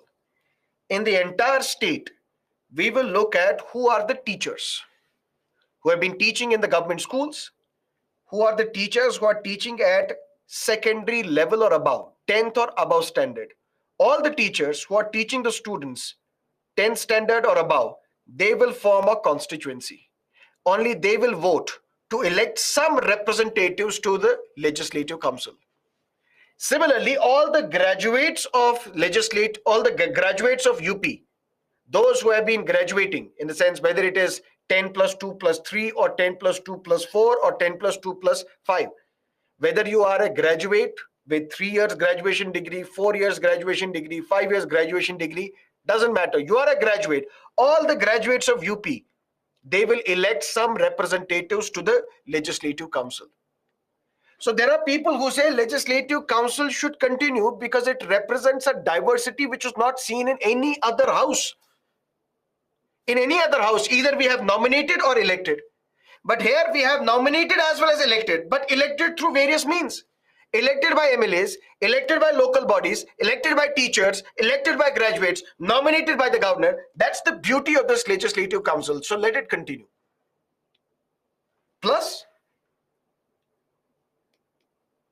Chief Minister and Council of Ministers can be from Legislative Council.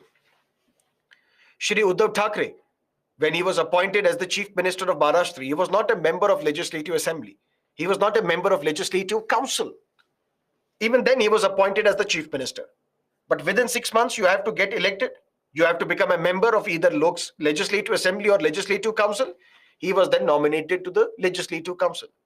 Akhilesh Yadav, when he was the Chief Minister of UP, he was from Legislative Council. Yogi Baba, before his term, he was the member of the Legislative Council and continued as the Chief Minister. So Legislative Council should continue because it also is a source which supplies Council of Ministers and the Chief Minister. That is why it should continue. So there are both arguments in favor, arguments against. Arguments against are more solid because Legislative Council is like a retirement home of failed politicians. Legislative Council has a less inferior role when it comes to legislative process. And we have explained that legislative process to prove that legislative assemblies are superior. Legislative Council is inferior. That is not the case with Parliament. Rajya Sabha and Lok Sabha, they have an equal role. They are equal stakeholders in parliamentary business. But the very thing that there is no such thing as joint sitting of the two houses of the state legislature makes it clear that legislative councils are inferior. When they are inferior, they should be abolished. Plus, this Legislative Council is headed by the chairperson, and you have a vice chairman or deputy vice chairperson. But both these individuals are MLCs and they're elected by simple majority, and they can be removed by effective majority. For example, in case of Rajya Sabha, who is the chairperson of Rajya Sabha? The Vice President of India. But is he the member of the Rajya Sabha? No. That means Vice President is the ex officio chairperson of Rajya Sabha. But who presides over Legislative Council? Chairperson of Legislative Council. But this person is a member of the Legislative Council elected by them. That means Legislative Council will have a chairperson and deputy chairperson. Both of them are the members of the Legislative Council. Both of them are elected by the members of the Legislative Council by simple majority. And if they are to be removed, they have to be removed by passing a resolution by effective majority. That is what you need to understand when it comes to Legislative Council. Now the bigger and the most important topic, the office of governor. Because what is the state machinery? In state machinery, state executive and the state legislature. State executive, we have discussed Chief Minister, Council of Ministers and Advocate General because they are analogous to Prime Minister and Attorney General. State legislature, we discuss assembly, we discuss council. Now we will have to discuss governor. And governor is the most important institution relevant for your exam. But governor's office we will discuss after a break. Can governor appoint chief minister from legislative council? Yes. I gave the example of Uddhav Thackeray. I gave the example of Yogi Adityanath. I gave the example of Akhilesh Yadav. Yes. Okay, let's take a break. Let's meet 8:05. See you on the other side of the break.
Now let's look at the office of governor.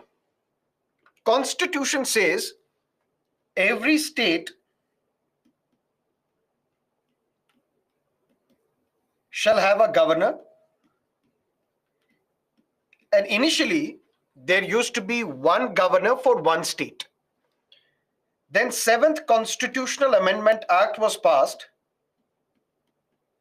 1956, the same time when the States Reorganization Act was passed, when new states were created. It was said that the same governor can be appointed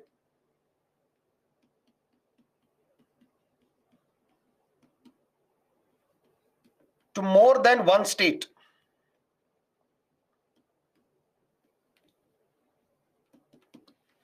Every state has a governor.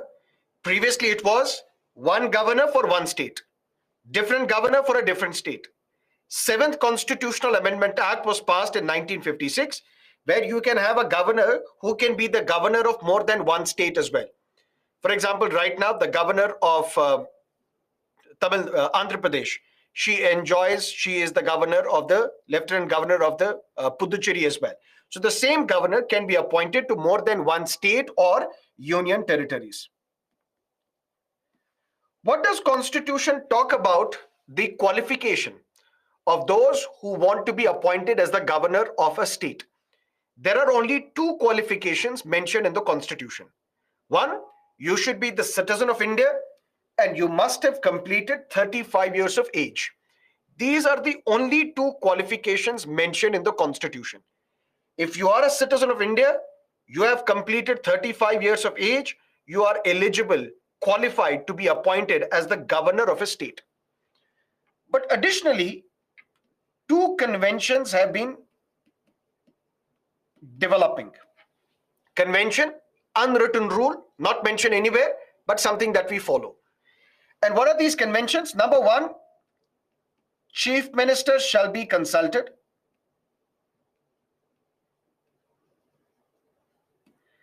And number two, this governor should be a non-resident. What does that mean? Not non-resident Indian, but non-resident. Non-resident in the sense, if a governor to Karnataka is to be appointed, this governor should not be the resident of Karnataka. Otherwise, he or she will get involved in the local politics. So this governor should stay away from politics. And this governor, convention says, that should be a non-resident of the state to which he or she is appointed. If a governor to Tamil Nadu is to be appointed, this governor should not be the resident of Tamil Nadu.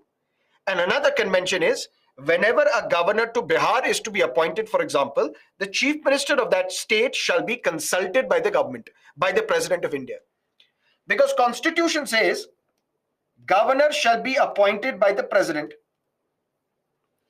But who is this governor going to be? For that, only two qualifications are mentioned. One, you should be the citizen of India. You must have completed 35 years of age. But additionally, there are two conventions which have resulted over a period of time. Conventions, unwritten rules. In a sense, chief minister shall be consulted before appointing someone as the governor, and this governor should be a non-resident. But both these conventions have been violated as well. And this is what leads to a conflict between the governor and the elected chief minister. For example, when a governor is appointed today, the chief minister of that state is not consulted. It's only a convention. It's not mentioned in the Constitution. But chief minister is not consulted and a governor is appointed. And we have had instances where a governor of Karnataka was appointed and he was from Karnataka. Where a governor, many governors to Jammu and Kashmir were appointed and they were from Jammu and Kashmir. These are only conventions. These are not mentioned as qualifications in the Constitution. Qualifications are only two. Citizen of India must have completed 35 years of age. Constitution says that the governor shall be appointed for a period of 5 years.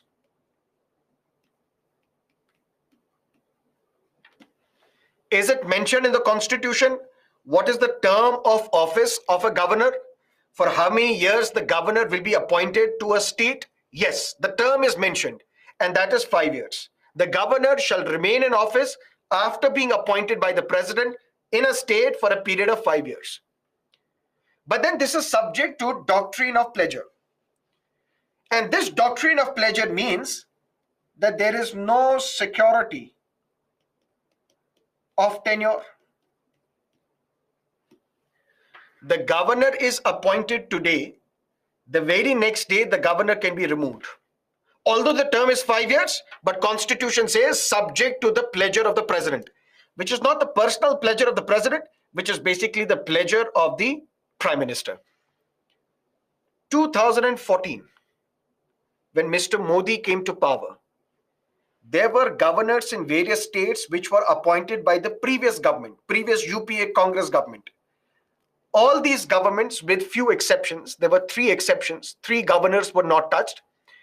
Remaining governors, all of them were either transferred or removed. Kerala had a governor, Sheila Dikshit. She was removed. Kamla Beniwal, she was initially transferred from Gujarat to Meghalaya and then she was removed. All the governors were removed when the new government came to power. And in 2024, if there is a new government in power, if the BJP loses the government and a new government is formed, you will see that all the governors appointed to these states will be removed and the central government, the president, will appoint fresh governors to different states. And it is this doctrine of pleasure which acts like a Damocles sword on the top of the head of the governor. And then this governor, what he or she does, they toe the line of the central government.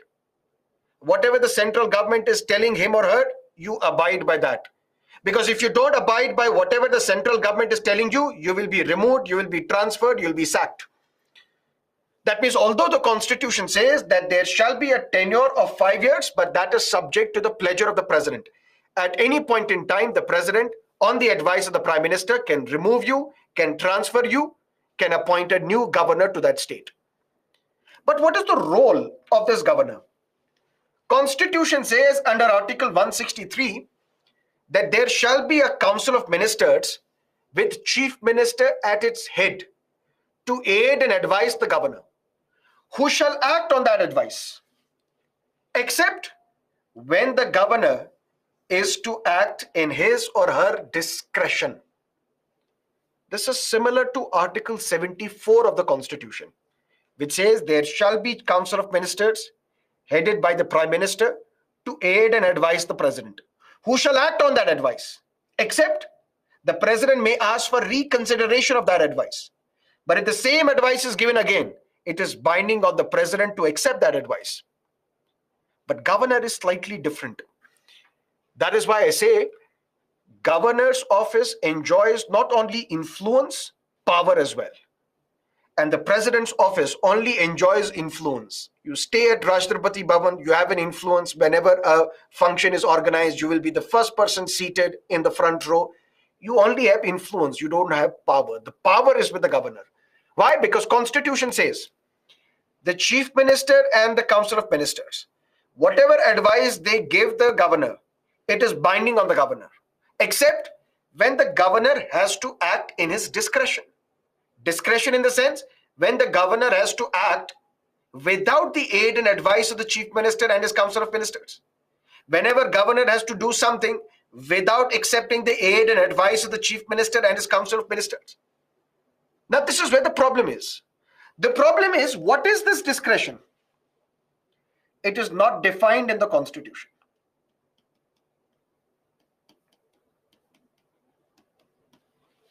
Which are those areas where the governor has to act on his own without accepting the aid and advice of the chief minister and his council of ministers? What are these areas of discretion? Constitution does not define. But Constitution does say that if there is a dispute as to what constitutes the discretion of a governor, the word of the governor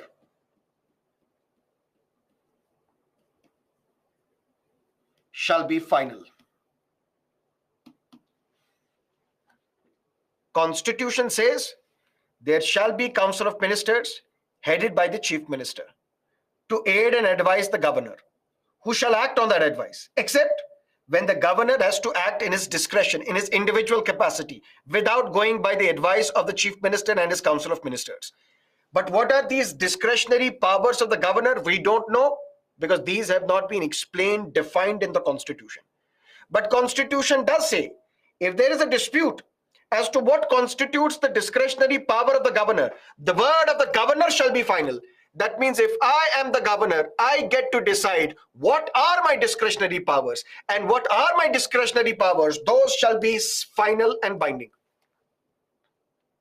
And this is where it leads to a lot of criticism. Criticism in the sense, the governor is the executive head of the state. Clear? So as the head of the state, as the executive head of the state, all the executive powers are with him. But these executive powers are to be exercised on the aid and advice of the chief minister and his council of ministers, which means governor appoints chief minister, but only on the advice of the chief minister. Other ministers are appointed. Governor appoints the state advocate general on the advice of the chief minister. Governor appoints the chairperson and members of State Public Service Commission on the advice of the chief minister. Without governor's approval, money bill cannot be introduced in legislative assembly. Without governor's approval, financial bill cannot be introduced in legislative assembly. It is the duty of the governor to lay before legislative assembly annual financial statement. That is what is called budget. That is my responsibility. It is this governor who has to sign all the bills which are passed by the legislative assembly. So the governor has these powers which are similar to that of the President of India. And when a bill is presented to the governor, governor also has the same power, like absolute veto, like pocket veto, like suspensive veto. But when we say discretion, where what are those areas, what are those actions, what are those functions that the governor performs in his individual capacity, in his professional capacity, without the aid and advice of the chief minister and his council of ministers? Since this discretionary power is not defined, that is what is leading to a conflict between the chief minister and the governor. But if you're following newspapers, you would see that the conflict is not in UP. Is there any conflict between the governor and the chief minister of UP? No.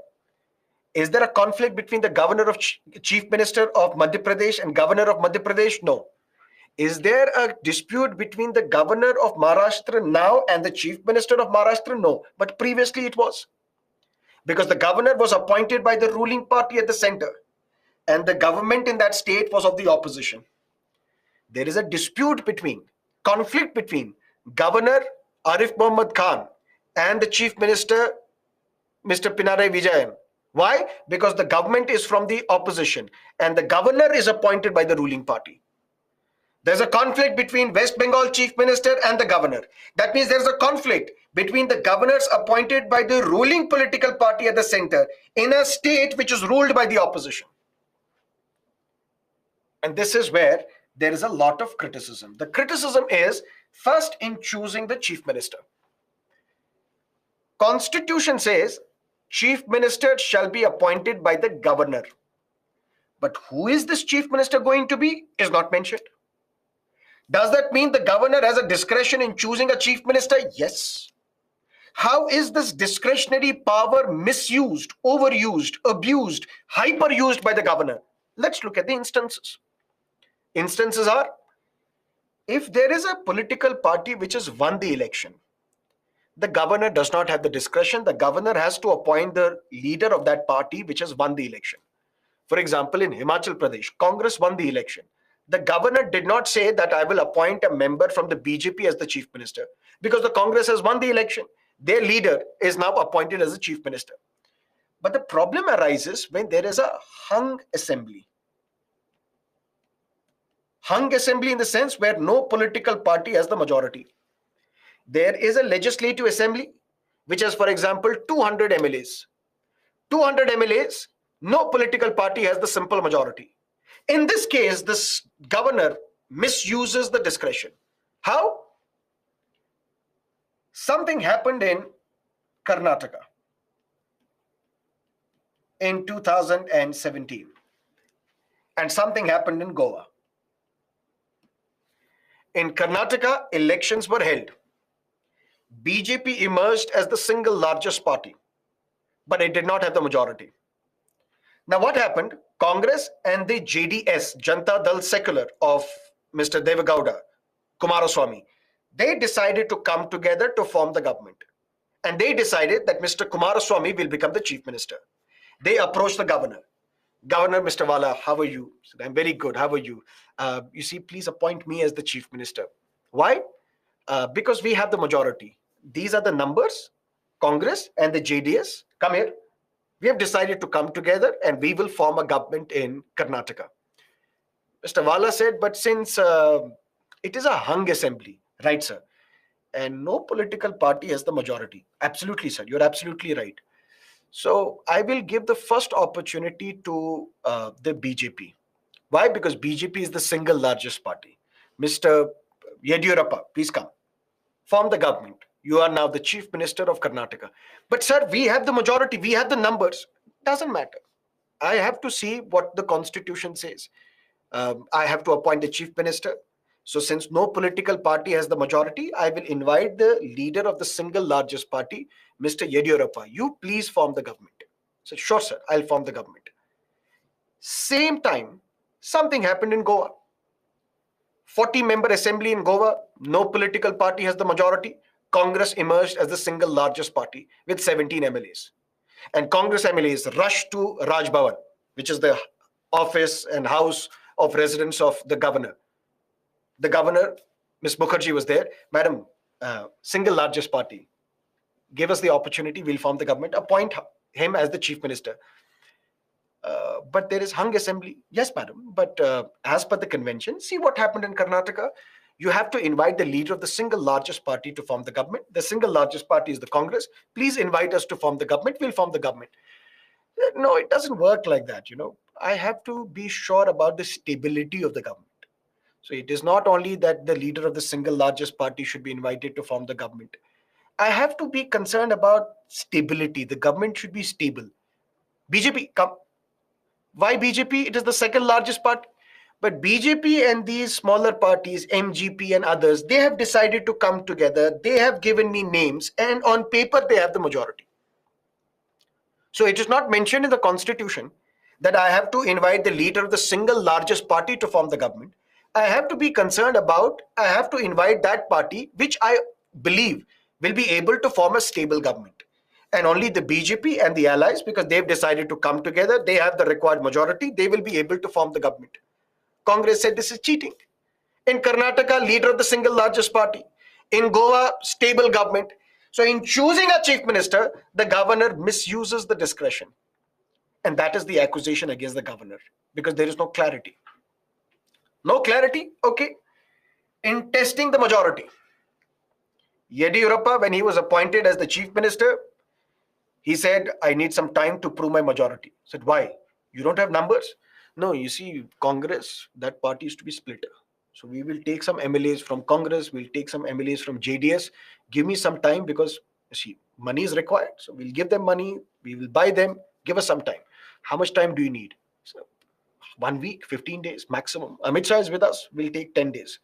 Take 1 month. 1 month. Prove majority in 1 month. Don't worry, I'm here.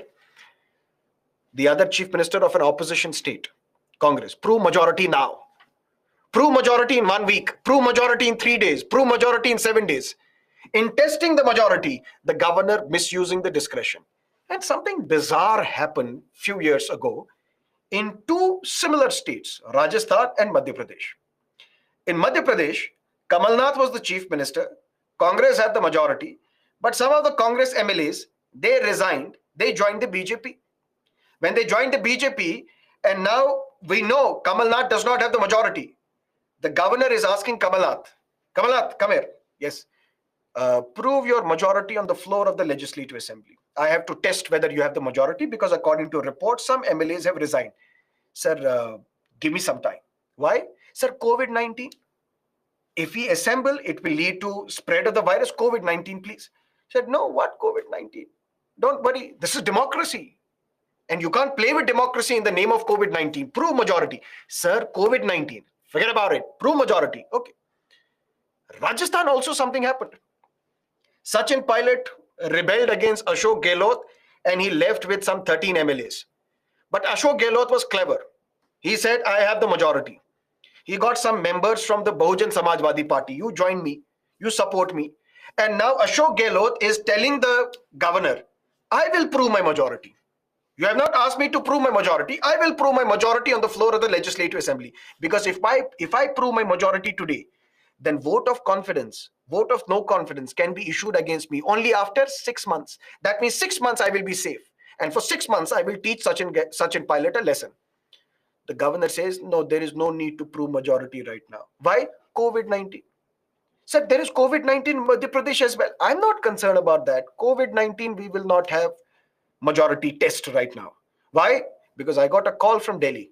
Don't allow Ashok Gehlot to prove his majority yet because he has the majority. We need more time to engineer defections. We need more time to poach their MLAs. So in testing majority, the governor is misusing the discretion. In dismissal of the chief minister, one of the most famous high-profile cases, S.R. Bommai, the father of the current chief minister of Karnataka. S.R. Bommai was the chief minister. He was from the Janata Dal and he had the majority. And suddenly newspaper said that there are some 13 MLAs who have resigned. They have withdrawn support to S.R. Bommai. S.R. Bommai approached the governor. Sir, this resignation letter of MLAs is fake. Really? Yes, sir. These MLAs have spoken to me. They said, we have not written this letter. This letter is fake. Said, no, you are dismissed. Dismissed? Why? Because you don't have the majority. But that is for the Legislative Assembly to prove. I will prove my majority in the Legislative Assembly. I don't have to prove majority on the floor of Raj Bhavan. I have to prove majority on the floor of the Legislative Assembly. Said, don't give me this gyan. You are dismissed. Sir, dismissed? Yes, because you don't have the majority. I know you don't have the majority. Your MLAs have resigned. You don't have the majority. I got a call from Delhi. You're dismissed. In dismissal of the chief minister, in dissolving the Legislative Assembly, in all these cases, there is a discretion which has been misused, abused by the governor. Similarly, in reserving bills for the consideration of the president, when a bill is presented to the governor, which is passed by the Legislative Assembly, governor has an option. Governor can either pass this bill, sign this bill, or governor will withhold this bill, saying, I'm not going to sign this bill, or the governor will send the bill back for reconsideration, or the governor will not act on this bill, pocket veto. But additional power is given to the governor. Governor can reserve any bill for the consideration of the president. And that is what is now the governor of Tamil Nadu doing. 14 bills pending for his approval. He's not signing. If the chief minister would have been from the BJP, he would have signed. Otherwise, somebody would have called from Delhi. How dare you not sign this bill? Sign it, otherwise I will remove you. Otherwise, I will transfer you to Northeast, which is considered to be punishment posting for them. Unfortunately, Northeast is a beautiful, beautiful region. The point is, in the reserving bills, Constitution does not say which are these bills which can be reserved by the governor for the consideration of the president. This is where the governor is misusing his discretion. There is only one mandatory bill. If a bill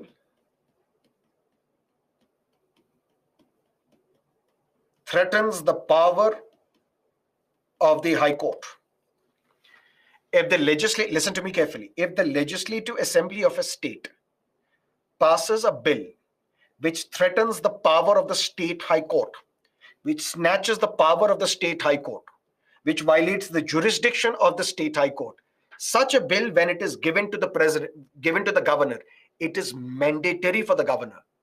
Mandatory for the governor to reserve that bill for the consideration of the president.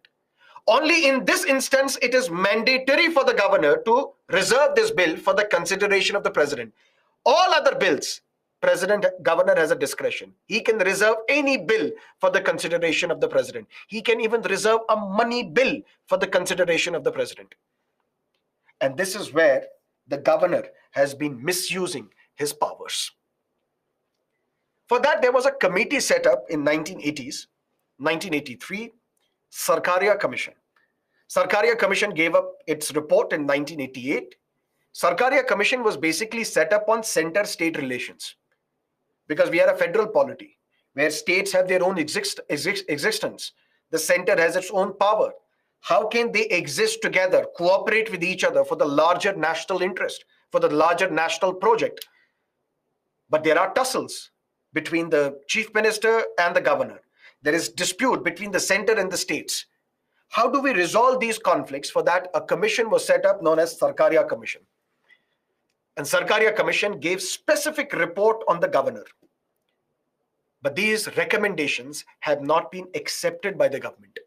If these recommendations are accepted, we will go a long way in depoliticizing the office of governor. What are these recommendations? Number one, what is this office of governor now?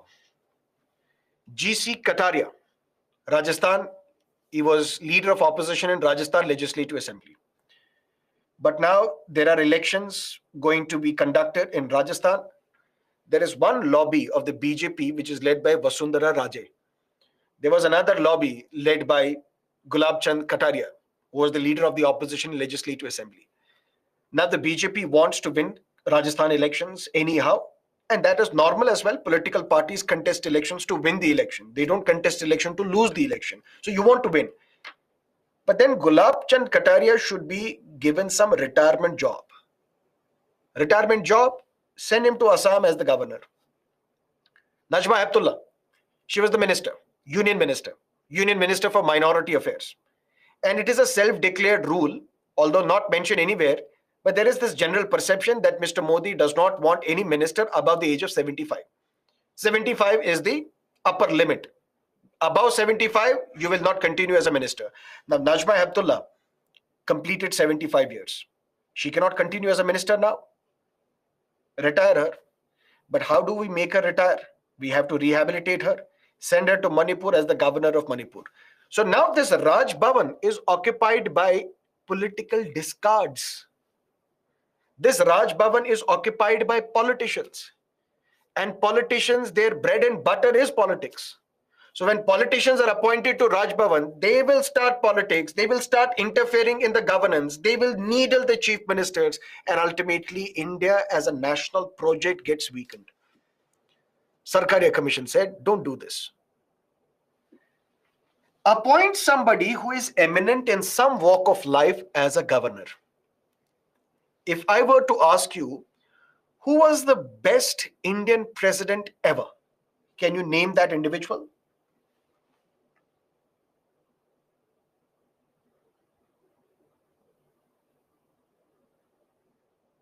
Not even a single person has. Atalji was not a president. Atalji was the prime minister. All the individuals, all the students are writing APJ Abdul Kalam. With few exceptions, one or two people have said Atal Bihari Vajpayee, but he was never the president, he was the prime minister. APJ Abdul Kalam. He was not a politician. He was eminent in some walk of life. He was the top scientist.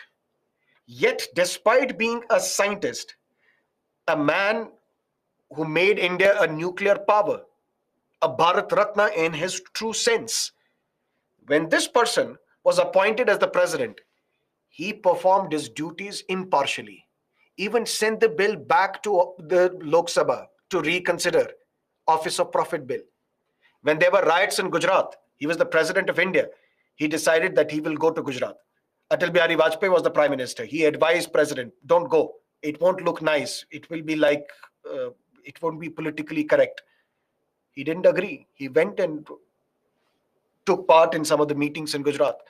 The point is, we need such talented individuals from different walks of life, from eminent people from different walks of life to be appointed as the governors.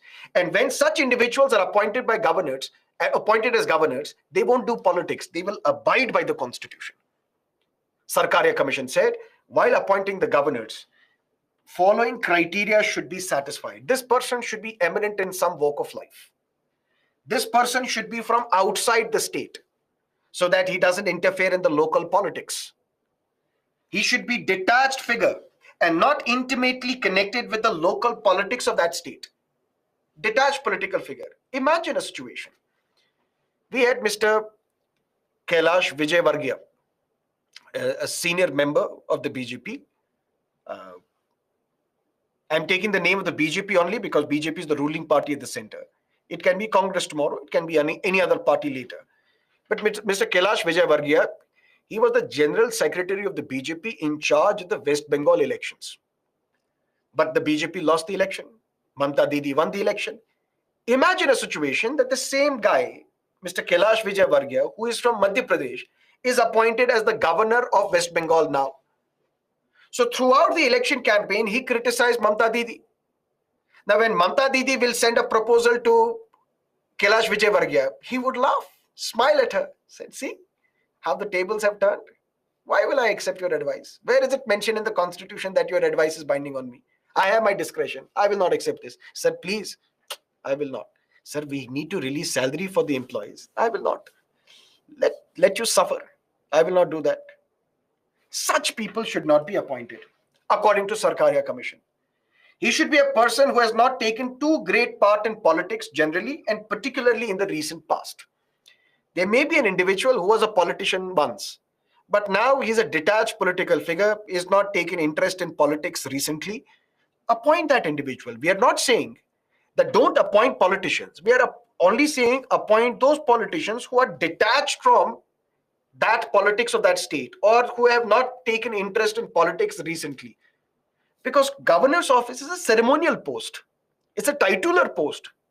You can't enjoy unlimited discretionary powers as the office of the governor because then you are violating democracy, where people have elected their MLAs and the chief minister, and whatever decisions they are taking, you are blocking it. Tamil Nadu Assembly passed a bill that the students of Tamil Nadu should be exempted from NEET. Whether right or wrong, let's not deny that. But the point is, it's the people of Tamil Nadu who have elected their representatives and legislative assembly. They need a particular bill, pass it. Who are you to stop it? Who are you to block it? How can you be the judge of the conscience of the people? That's not how our forefathers imagined this office of governor. And I'll tell you later, despite these problems, why do we have this office of governor? What was the thought process of the Constituent Assembly when they decided to retain the office of governor? Similarly, Sarkaria Commission said, it is desirable, even if you are appointing a politician, but a politician belonging to the ruling party at the center should not be appointed as the governor of a state which was ruled by the opposition. So a BJP politician should not be appointed as the governor of Kerala, or the governor of Andhra Pradesh, or the governor of Odisha, or the governor of Telangana, or the governor of West Bengal, or the governor of Punjab, or the governor of Himachal, or the governor of Rajasthan. Why? Because then it leads to conflict. Because then the central government, ruling party, through his appointed individual, who is the governor, will try to destabilize that elected government. Don't do that. And in order to ensure effective consultation, let's amend the constitution.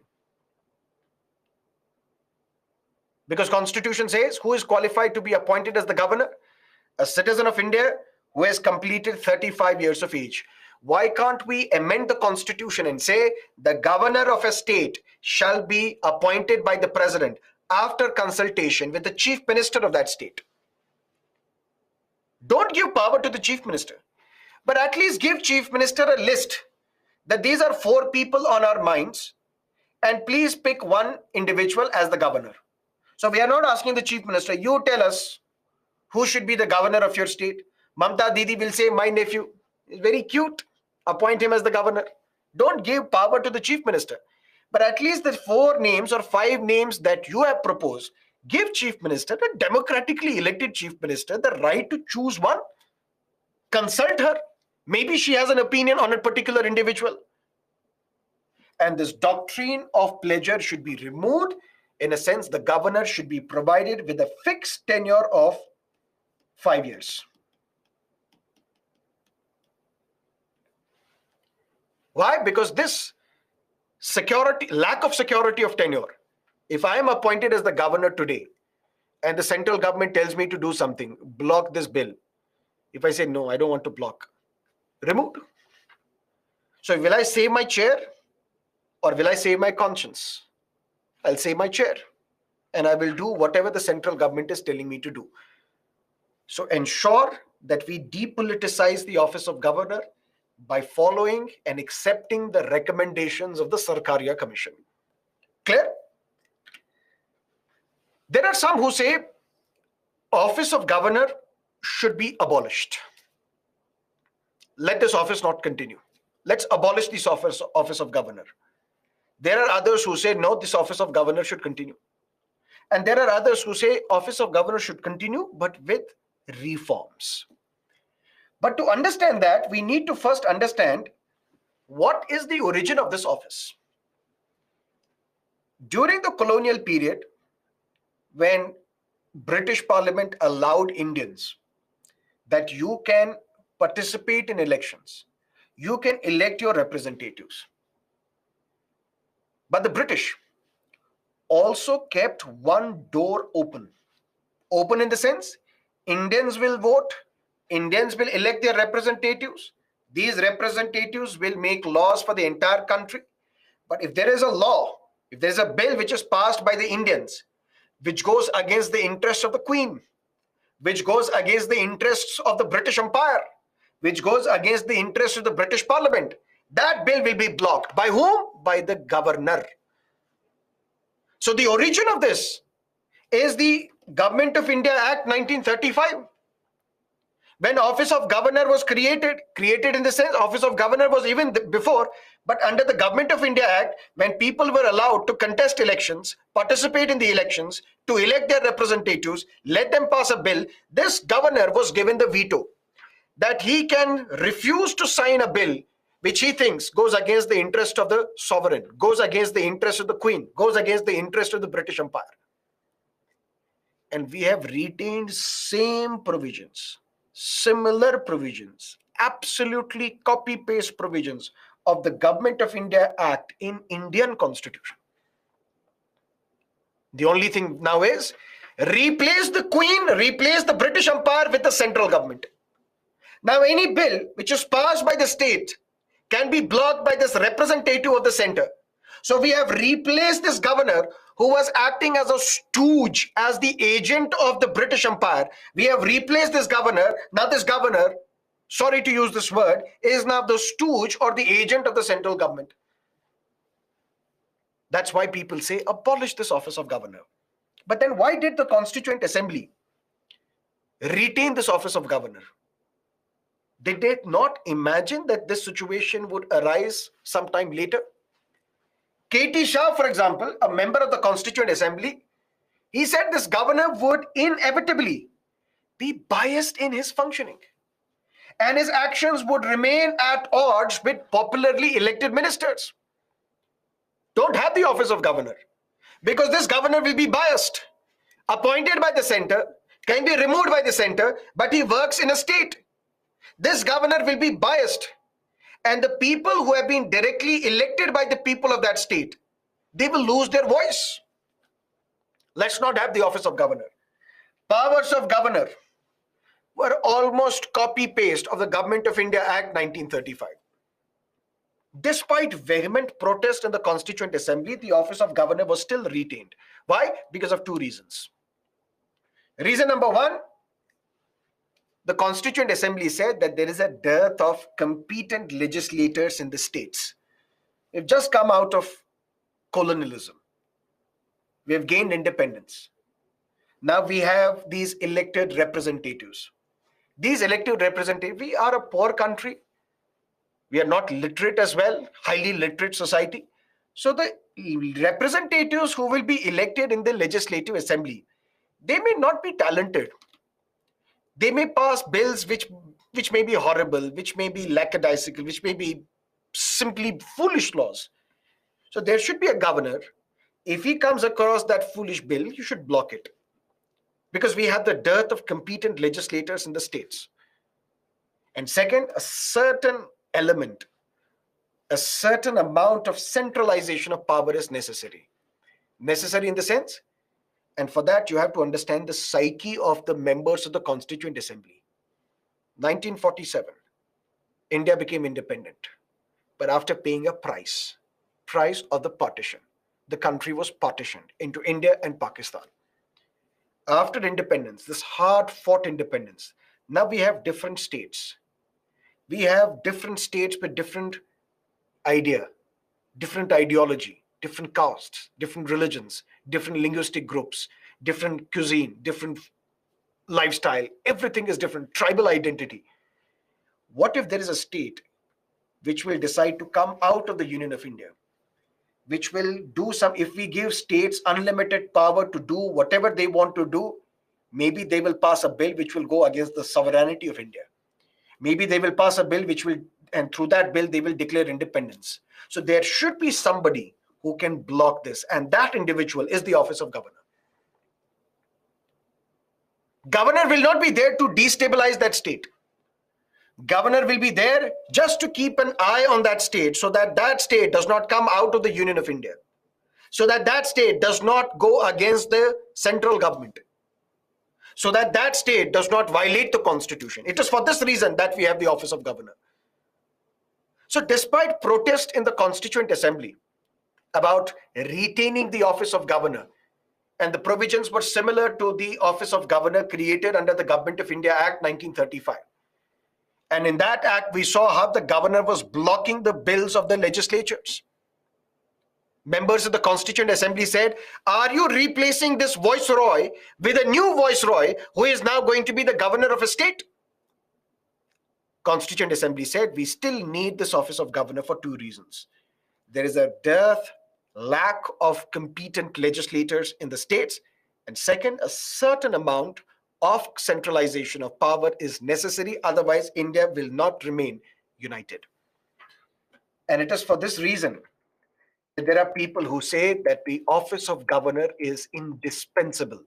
It is necessary. For example, there is a state where constitution is violated. What will happen to that state? The government will be dismissed. President's rule will be imposed. And when president's rule is imposed, they don't have a chief minister. They don't have a minister. Who will run that state? Governor. In absence of governor, who can you imagine running that state? Nobody. That is why we need the office of governor. Under our constitutional scheme, we cannot imagine, we cannot envisage any other individual performing the role of the governor if the state government is dismissed. And for that, we say office of governor is indispensable. But there are others who say office of governor should be abolished. Why? Because constitution was the culmination of the democratic aspirations of the people. And this constitution has some major pillars. Universal adult suffrage. Every adult above the age of 18, you have the right to vote. That is one pillar of our constitution, one pillar of our democracy. Parliamentary system, where council of ministers are accountable to legislative assembly, not accountable to governor. Fundamental rights, all these are the expressions of our aspirations. And all these expressions are getting violated if we have the office of governor. Because all those who are above the age of 18, they elected their representatives to Tamil Nadu Legislative Assembly. Tamil Nadu Legislative Assembly passed 14 bills, all these bills blocked by the governor, violating the fundamental rights of the citizens of that state, violating the parliamentary democracy where the government is accountable to its people in Legislative Assembly. That is why they say the office of governor should be abolished. And then these people are asked, then who will appoint the chief minister? Constitution says the governor appoints the chief minister. On the advice of the chief minister, other council of ministers are appointed. If you're saying abolish the office of governor, who will then appoint the chief minister? They say, can we not make it some sort of a ceremony? Ceremony-like? Who administers oath of office to the President of India? Chief Justice of India. In a similar fashion, why can't we have the chief minister of a state appointed by the chief justice of that high court? Mamta Didi won the election. Mamta Didi will be made the chief minister. Instead of having this governor who stays in Raj Bhavan, politicizes the Raj Bhavan, tries to destabilize the government, remove him. Instead, if the only power is that you have to appoint the chief minister, let's give this power to the chief justice of that high court.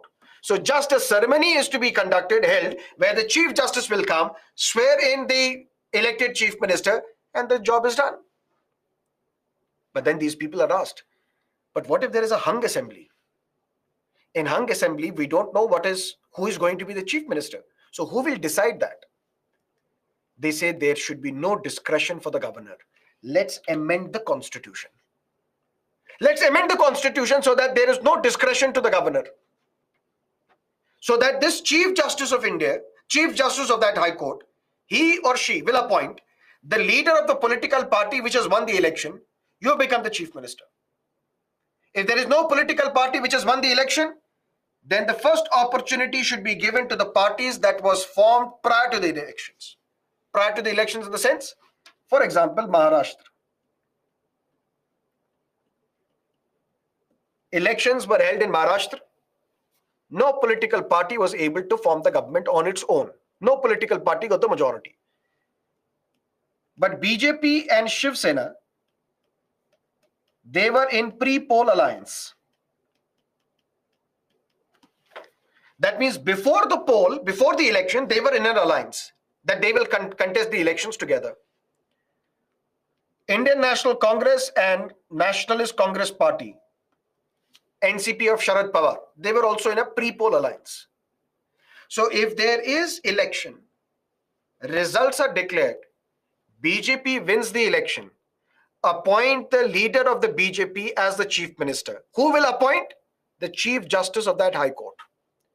But if there is a hung assembly, such as Maharashtra, where no political party is able to form the government on its own with its majority, then the Chief Justice will say, and look at the alliance of parties which was formed prior to the election. So now the Chief Justice will ask, and Shiv Sena and the BJP, please come together, form the government. If they can form the government, well and good. If they can't, Uddhav Thackeray will say, no, make me the chief minister. Devendra Fadnavis will say, no, make me the chief minister. If they can't form the government, then single largest party should be invited. BJP, you are the single largest party. If BJP and Shiv Sena, you can't come together, BJP, come together. Come here. Form the government. No, we can't form the government because we don't have the majority. Okay, if you don't have the majority, then a post-poll alliance. Now, Shiv Sena ditched BJP, joined this group. Congress, NCP and Shiv Sena. You three come together. Yours is an alliance formed after the election, post-poll alliance. You come together, form the government. If this is also not possible, then we will have Shiv Sena and the NCP form the government, and Congress will not join the government but will only support the government. Sir, what does that mean? Will not join the government but support the government? For example, Congress will not be part of the government.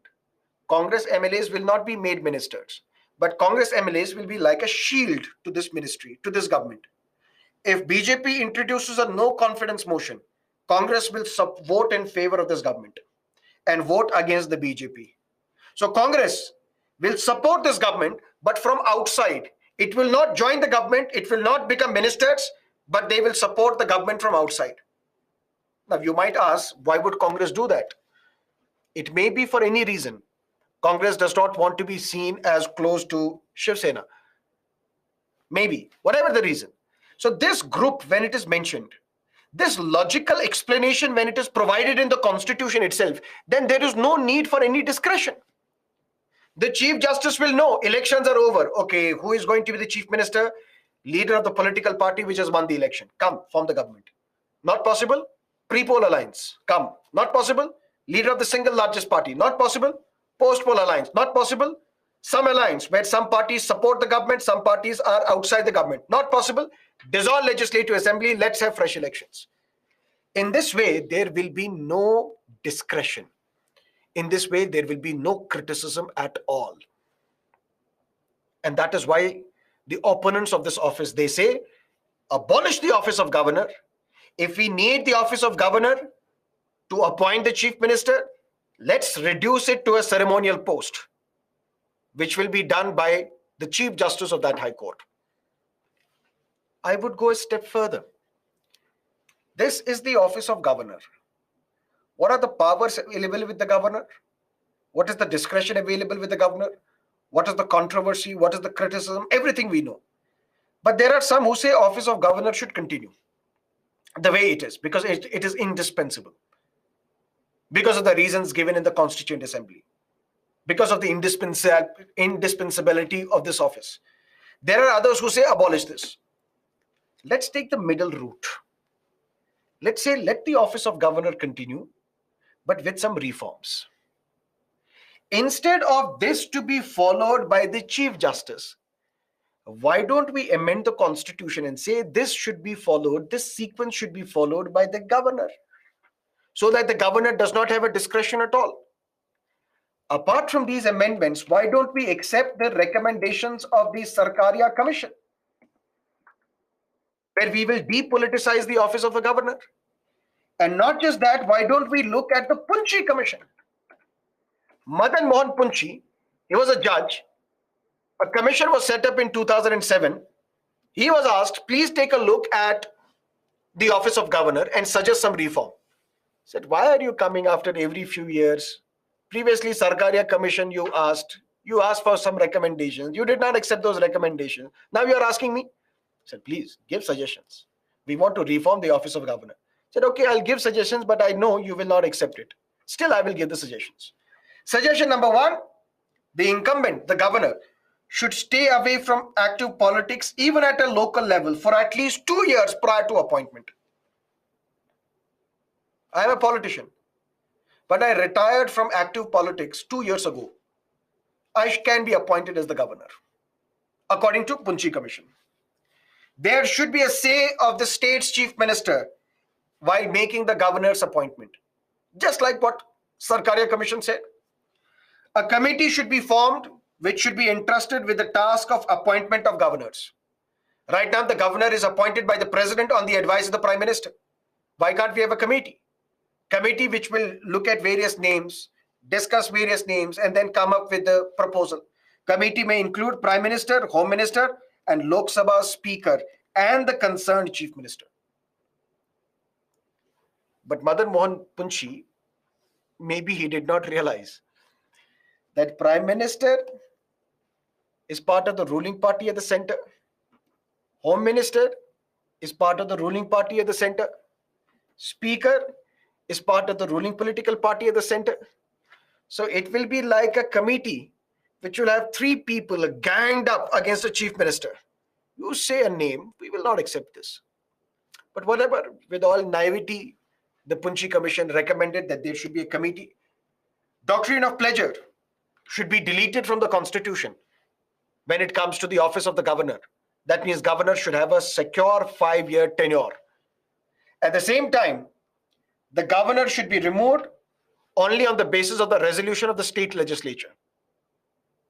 That means if there is a governor who is not doing his duty properly, just like the president who is not doing his duty properly, can be impeached when both Lok Sabha as well as Rajya Sabha will pass a resolution.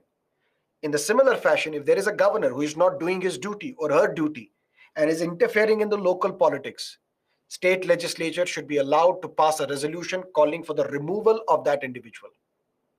Or if you can't do that, you should also provide a system where parliament can impeach the governor of that state.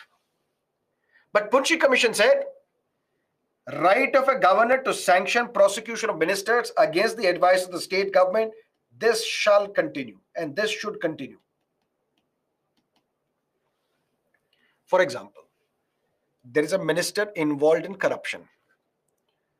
Now the state police is investigating this, or state crime department is investigating this. Clear? But they need the sanction of the government. Chief minister is not giving the consent. They will approach the governor. The advice of the chief minister is binding on the governor. Chief minister will say, don't give them permission. Governor should have the discretion here. No, I will still give permission because I have the right to sanction prosecution of ministers when they are involved in corruption, even against the advice of the government. even against the advice of the chief minister. This discretion should continue. And there is a practice where the governor acts as the chancellor of state universities. Punchi Commission said this practice should also not continue, should be discontinued, because the governor should only play a ceremonial constitutional role, should not get involved in any other matter. And on this matter, there is a dispute. What is the dispute?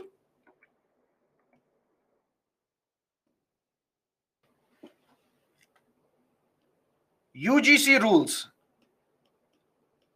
University Grants Commission rules. It lays down the rules on the basis of which vice chancellors of universities are to be appointed. Who appoints the vice chancellors of the state universities? Governor, on the advice of the chief minister. But something happened in Kerala. Kerala has a governor, Arif Mohammad Khan, and he is at odds with the chief minister, democratically elected chief minister. Now, what are the odds? UGC rules say that there should be a list. When you are appointing a vice chancellor to a university, this vice chancellor should have some credibility. In a sense, he should have published some research papers. You should have been a professor. You can't appoint a junior person as the vice chancellor. And you should have 5 names. In this list, you should select 5 names. You should debate these 5 names and choose the best out of these 5 names as the vice chancellor of a university. To one university, vice chancellor was appointed by the government, but he was selected only from one name. That means the search committee. There should be a search committee. Search committee in the sense, there is a vacancy in the office of the vice chancellor of this university. Now we have to fill this vacancy.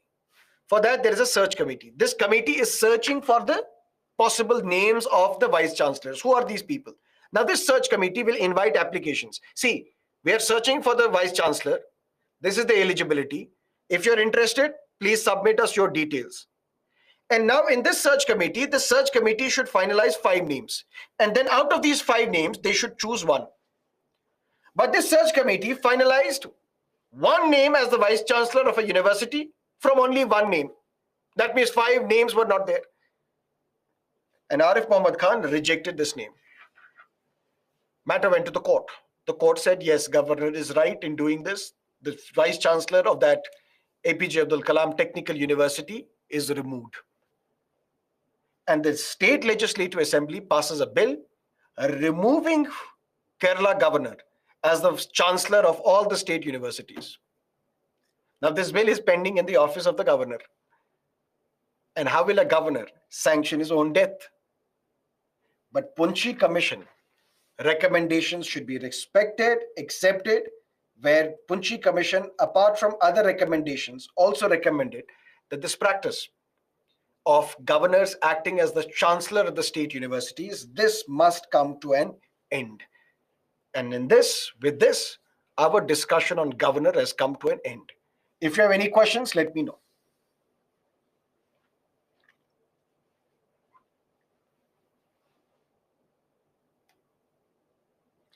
Why Rajya Sabha is called House of Elders?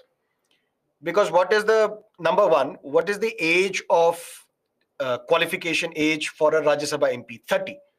What is the qualification age for Lok Sabha MP? 25. So they're elders. But they're elders because of some other reason as well. What is that reason? For example, we say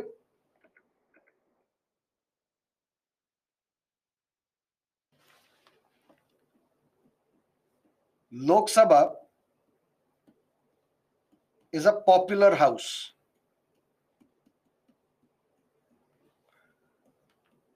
Rajya Sabha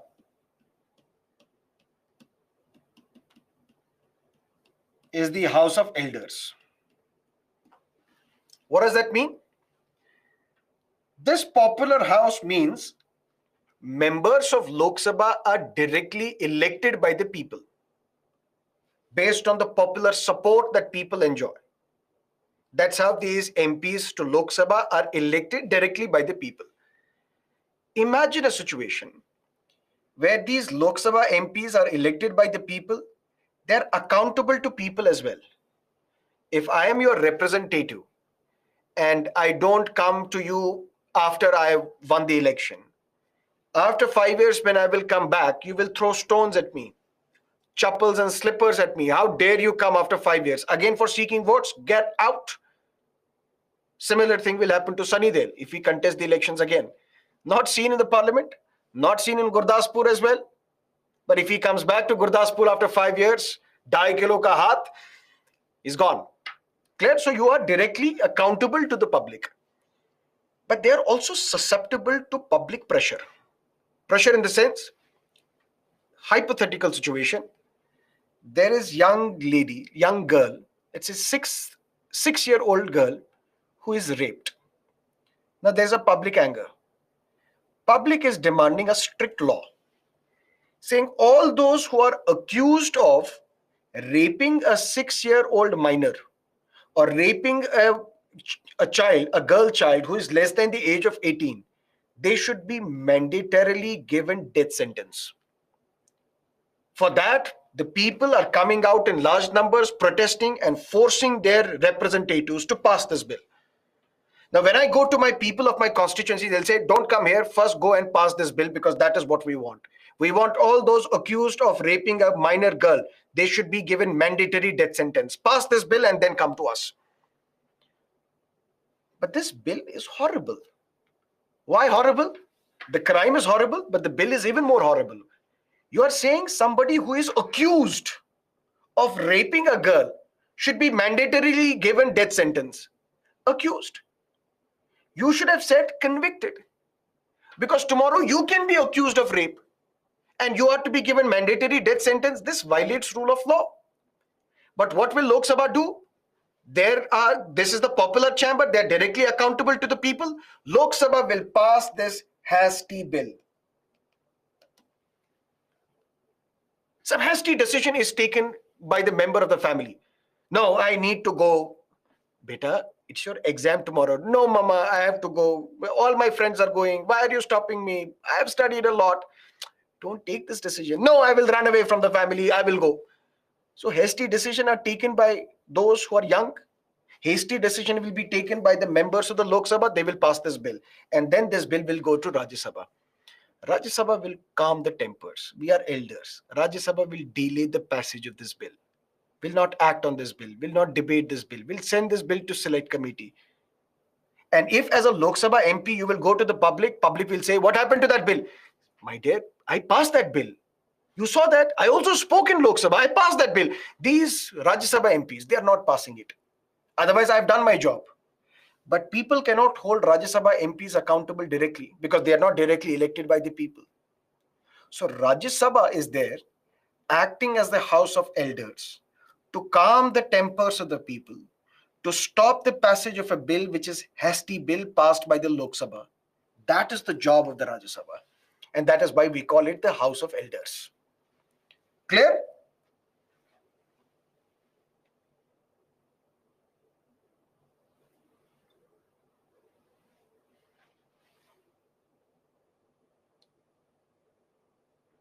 Arif Mohammed Khan recently said, I am withdrawing the pledger to the minister. How is it possible? It's not possible. That's why he should have later on then removed the law minister. He did not do that. So which basically means he can't do that.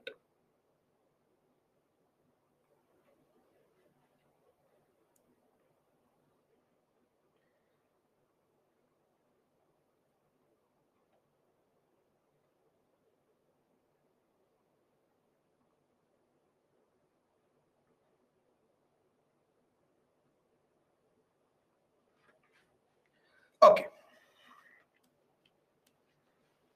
One more thing, and I told you in the office of the president that we will discuss this together with the office of governor, something called the judicial powers. And what are these judicial powers? We call them pardoning powers.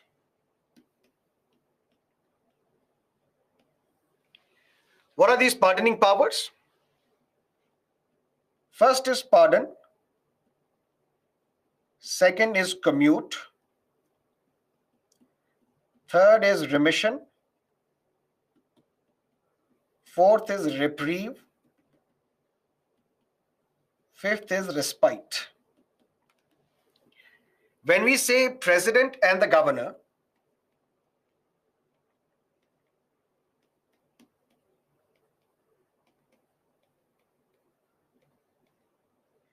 they enjoy these pardoning powers, basically judicial powers. First, we will understand what are these different types of pardoning powers that the president and the governor enjoys. Then we will look at how they exercise these powers. Then we will look at why are these powers given in the first place. Then we will look at the recent Supreme Court verdict on these powers. Clear? Pardon means, let's say for example, here is an individual. Let's say for example, it is Azam Khan. Azam Khan was a member of the State Legislative Assembly of Uttar Pradesh. He was convicted by the court, sentenced to 3 years in jail. Then convicted for another case, but leave that. He was convicted by the court, sentenced to 3 years in jail. That means for 3 years, he will serve his time in the jail. Clear? After that, once he returns, once he is out of the jail, he is disqualified from contesting election for the next 6 years. Clear? He is disqualified from contesting elections for the next 6 years. Same goes with his son as well. His son has also been disqualified. And once he comes out of the jail, he cannot contest election for 6 years. What they can do, they can go to governor or they can go to president. If the president and the governor decide to pardon them, they will be set free. Free means as if they have never committed any crime, as if they are born out of the womb of their mother just now. And all the disqualification which is attached to their conviction, that disqualification will also go. Which means not only will be Azam Khan set free, the very next day he can contest election. Because previously he was barred from contesting election for the 6 years after his release. Every disqualification that is attached with your conviction, even your conviction goes, that is pardon. Why this power? We'll discuss slightly later, but first you understand what is a pardon. Pardon basically means you are absolved of all the crimes, all the convictions, and any disqualification which is attached to your crime as well. And this is specifically used for a death sentence. Death sentence in the sense, if I have committed a crime, I was sentenced to death by the court. I approach the president. President pardons me. When president pardons me, that means I will be set free, immediately released. When I will be released, I can then apply for government job as well. I can then contest elections as well. That is pardon. Why this power is given? We'll discuss slightly later. Commute is something else. What is commute? Replacing one sentence, one punishment with 1 degree lesser punishment. What does that mean? That means if you are sentenced to death, death can be commuted to life imprisonment. If you are sentenced to life imprisonment, it can be commuted to 14 years. If you are sentenced to 14 years, it can be commuted to 5 years. If you are sentenced to 5 years, it can be commuted to only fine. That means replacing one punishment with 1 degree lesser punishment. That is what is called commutation. So your death sentence may be commuted to life imprisonment. Your life imprisonment may be commuted to 14 years in jail, so on and so forth. That is what we call commutation. Or it can be remission. What is remission? You are sentenced to 10 years in jail. But this 10-year is a rigorous imprisonment.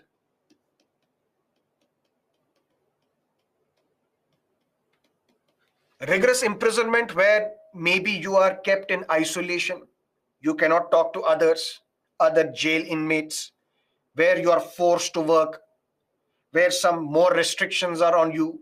You are under rigorous imprisonment for 10 years. The president and the governor may remit your sentence from 10 years to 5 years,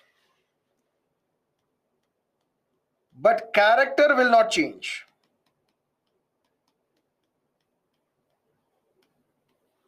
Character will not change in the sense 10 years rigorous imprisonment will become 5 years rigorous imprisonment. That means it will not become 10 years will not become 5 years of simple imprisonment. No, character, which is rigorous imprisonment, will remain rigorous imprisonment, but your 10-year jail will be remitted to 5 years in jail. Clear? Then there is something called respite. What is respite? You are sentenced to 10 years in jail, rigorous imprisonment. But you are a woman. Woman in the sense, you are now pregnant. Done? Based on your physical condition, your 10 years are reduced to 5 years and character also changes. That means your rigorous imprisonment will become simple imprisonment, taking into account the physical disability of an individual. For example, there is an individual who is now was lost both his legs. We cannot force him to work when he's under rigorous imprisonment. We cannot keep him in a separate cell in the jail. For that physical disability or the physical condition of a woman, respite can be given. That means your character of the sentence can also change. Your period of the sentence can also change. That is what is called respite. And then there is something called a reprieve. What is reprieve? Reprieve is like a temporary stay, particularly on death sentence.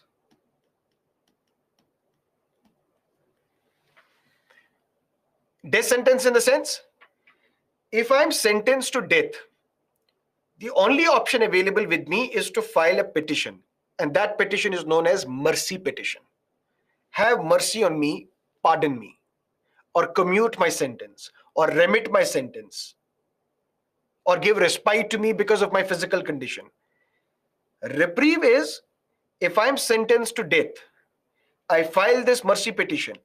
In this mercy petition, I have to explain the reasons as well. Why should the president pardon me? I have to accept my guilt. Yes, I've committed this crime, but I can be of some help to the society. Please don't kill me. Before I can file this mercy petition, that means this mercy petition should be written in such a manner that the president will have mercy on me and will spare me from the news, from the death.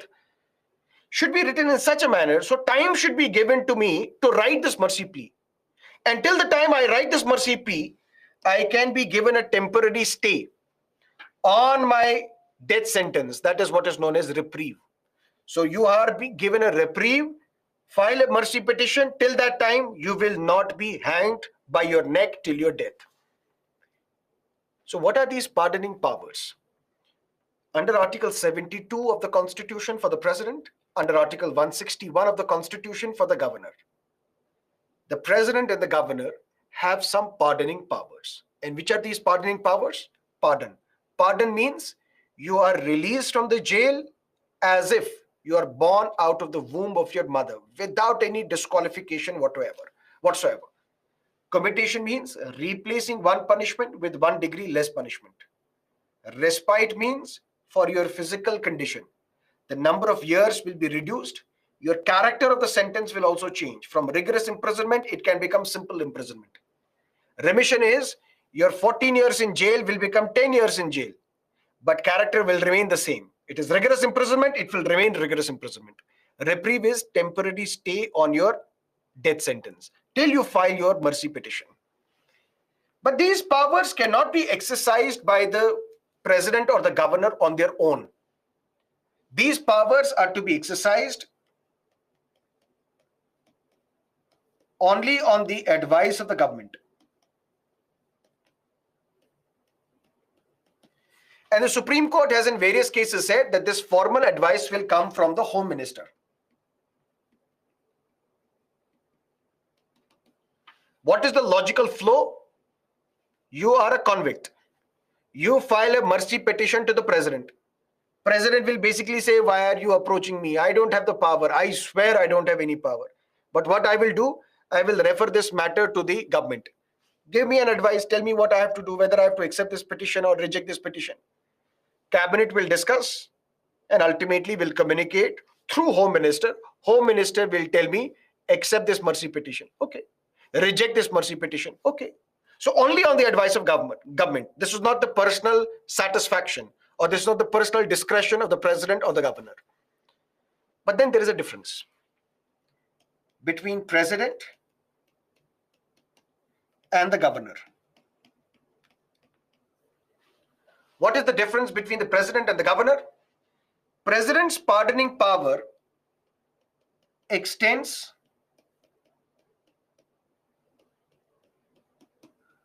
throughout the country, and governor's pardoning power extends within the state. Within the state in the sense, if Azam Khan, for example, needs pardon, if you have violated a law of UP, the governor can pardon you. If you have violated a law of Tamil Nadu, the governor of Tamil Nadu can pardon you. If you have violated a law anywhere in this country, the president will pardon you. Clear? That means president's pardoning power extends throughout the territory of India, but governor's pardoning power extends only within that state. Which means if there is an individual who has violated a law in Karnataka, Tamil Nadu governor cannot pardon you. Cannot pardon, commute, remit, respite, or give reprieve to you. That is not the power available with the governor. Clear? Only president can pardon death sentence. Only president has the power to issue or pardon a court-martial case.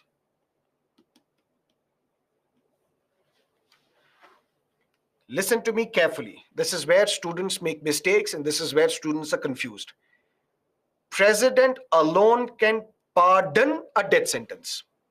What is pardon? You are set free. Governor cannot pardon a death sentence.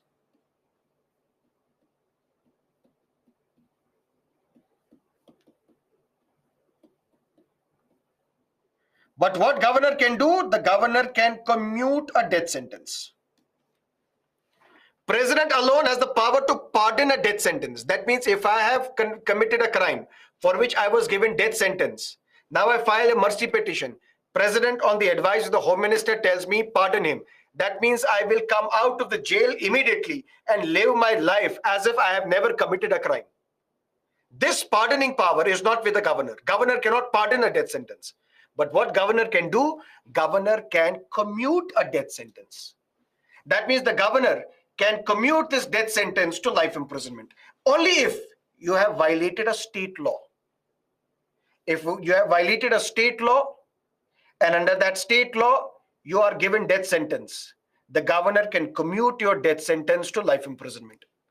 But if you have violated a central law, for example, you have violated UAPA, for example, you have violated TADA, for example, you have violated POTA, for example, you have violated a central law, only the president will have the power to pardon you, commute you, not the governor. But the governor can not pardon a death sentence, the governor can commute a death sentence. And only president will have the power to use his pardoning power against court-martial. Court-martial, for example, if an army man or a navy man or an air force man, if they commit any crime, they are tried in separate courts known as Armed Forces Tribunal. Armed Forces Tribunal, for example. What does that mean? Is adultery a crime? Adultery is not a crime for a civilian. Civilians can indulge in adultery. That is not a crime. But is adultery a crime for army? Yes. What if there is a army male and army female, they have indulged in adultery, they can be dismissed as well, or they can be sentenced as well. Now, against this order of a military tribunal, armed forces tribunal, these individuals can approach the president, only the president. Can you please pardon us? We made a mistake, but can you please pardon us? The president will give pardon, which means you will go back to being a member of the armed forces without any disqualification. That's the difference between the two. Pardoning powers of the president, pardoning powers of the governor. But now you might be asking, sir, why is this power given to the president or the governor? When the highest court of law, the Supreme Court or high courts, they have given the order, why should judiciary, why should the executive, president or the governor, have the power to pardon? One, to remove excessive punishment, and more importantly, listen to me carefully.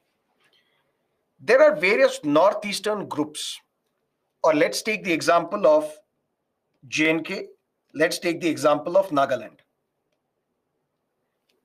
In both the states, we face political problems. In Jammu and Kashmir also, because of militancy, because of terrorism for many decades, Pakistan-sponsored terrorism. In Nagaland also, there are various groups, for example, NSC, NSCIN, all these important groups, they basically want a separate country for Nagas called Nagaland. Now, what if tomorrow there are people who indulge in terrorism, international activities, they are arrested? So separatists from J&K, terrorists from Nagaland, all of them are arrested. But now there is a sight of a political solution. The solution is people want to give up arms and they want to completely be part of India in both Jammu and Kashmir as well as Nagaland. That means now we have a political solution to this. But all those who have violated the law of India, all those who have indulged in crimes, all those who have indulged in terrorism activities, all the leaders of their terrorist organizations as well, if their cases go to the court is blindfolded. The lady of justice is blindfolded. It will not look at who you are. It will only look at the evidence. And the evidence is against you, you are sentenced to death. But when the matter will go to the executive, president or the governor, president will say, you are accused of going against the unity, integrity, and sovereignty of India. For that, death sentence was given to you. But now we are holding talks with you and we are resolving the political conflicts in Jammu and Kashmir and Nagaland. Now what we will do, as a peace gesture, we will pardon you. We will pardon you. You will go back to being part of the mainstream. Now we will have peace and security in Jammu and Kashmir and Nagaland. It is for this reason that pardoning power is given to the president or the governor. And luckily in India, it is not misused. In United States, the then President Donald Trump pardoned his friend when he was accused of corruption, when he was accused of money laundering and other crimes. He pardoned his friend, but that doesn't happen in India. In India, it is done logically without any interference at all. And at the same time, even this pardoning power is subject to judicial review. If there is a misuse of these pardoning powers, even that misuse can be corrected by the judiciary. But then why and what was the controversy surrounding those who were accused and convicts in the Rajiv Gandhi assassination case? How were they pardoned? Or were they pardoned or were their sentence commuted? Or were their sentence commuted or were they given remission? And why those rapists who raped a lady in Gujarat riots case, why were they released from the jail? Why were their sentence reduced? That we will discuss tomorrow.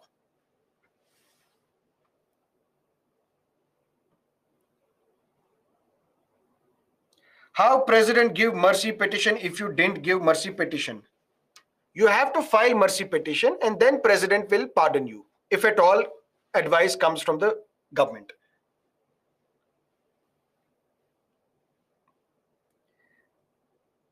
Now, most often we have seen commutation taking place.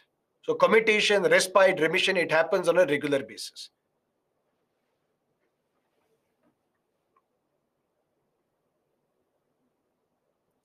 Is governor having discretionary powers till now, or Sarkari and Punchi ideals have been implemented? These recommendations have not been accepted. Same position which we saw continues.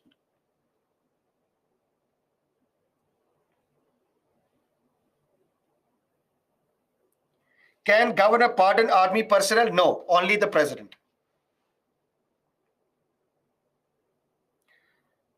How president give remission if you didn't give mercy petition? You have to file mercy petition, then president will remit your sentence. Without filing mercy petition, how can president do this? For all these powers, you have to approach the president, file the mercy petition.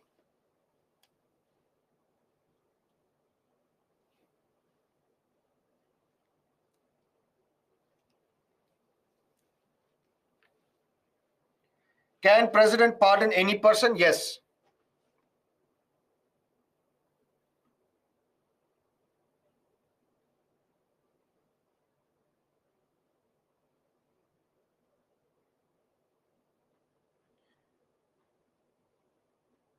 For death sentence, can governor firstly commute the sentence and then pardon? No, that cannot happen. You can only commute it, you cannot pardon it. And we will discuss in great detail tomorrow. Does president have pardoning powers only on violation of any law, even if it's a state law? Any law, state law, central law, anywhere, president's pardoning power extends throughout the territory of India.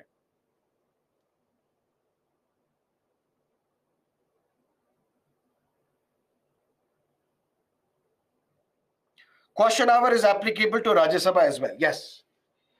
So today's session is adjourned, but adjourned with date and time specified. We will meet tomorrow. It's 23rd, I guess, 23rd of February, 6 o'clock in the morning. Till then, have a great time. Bye-bye.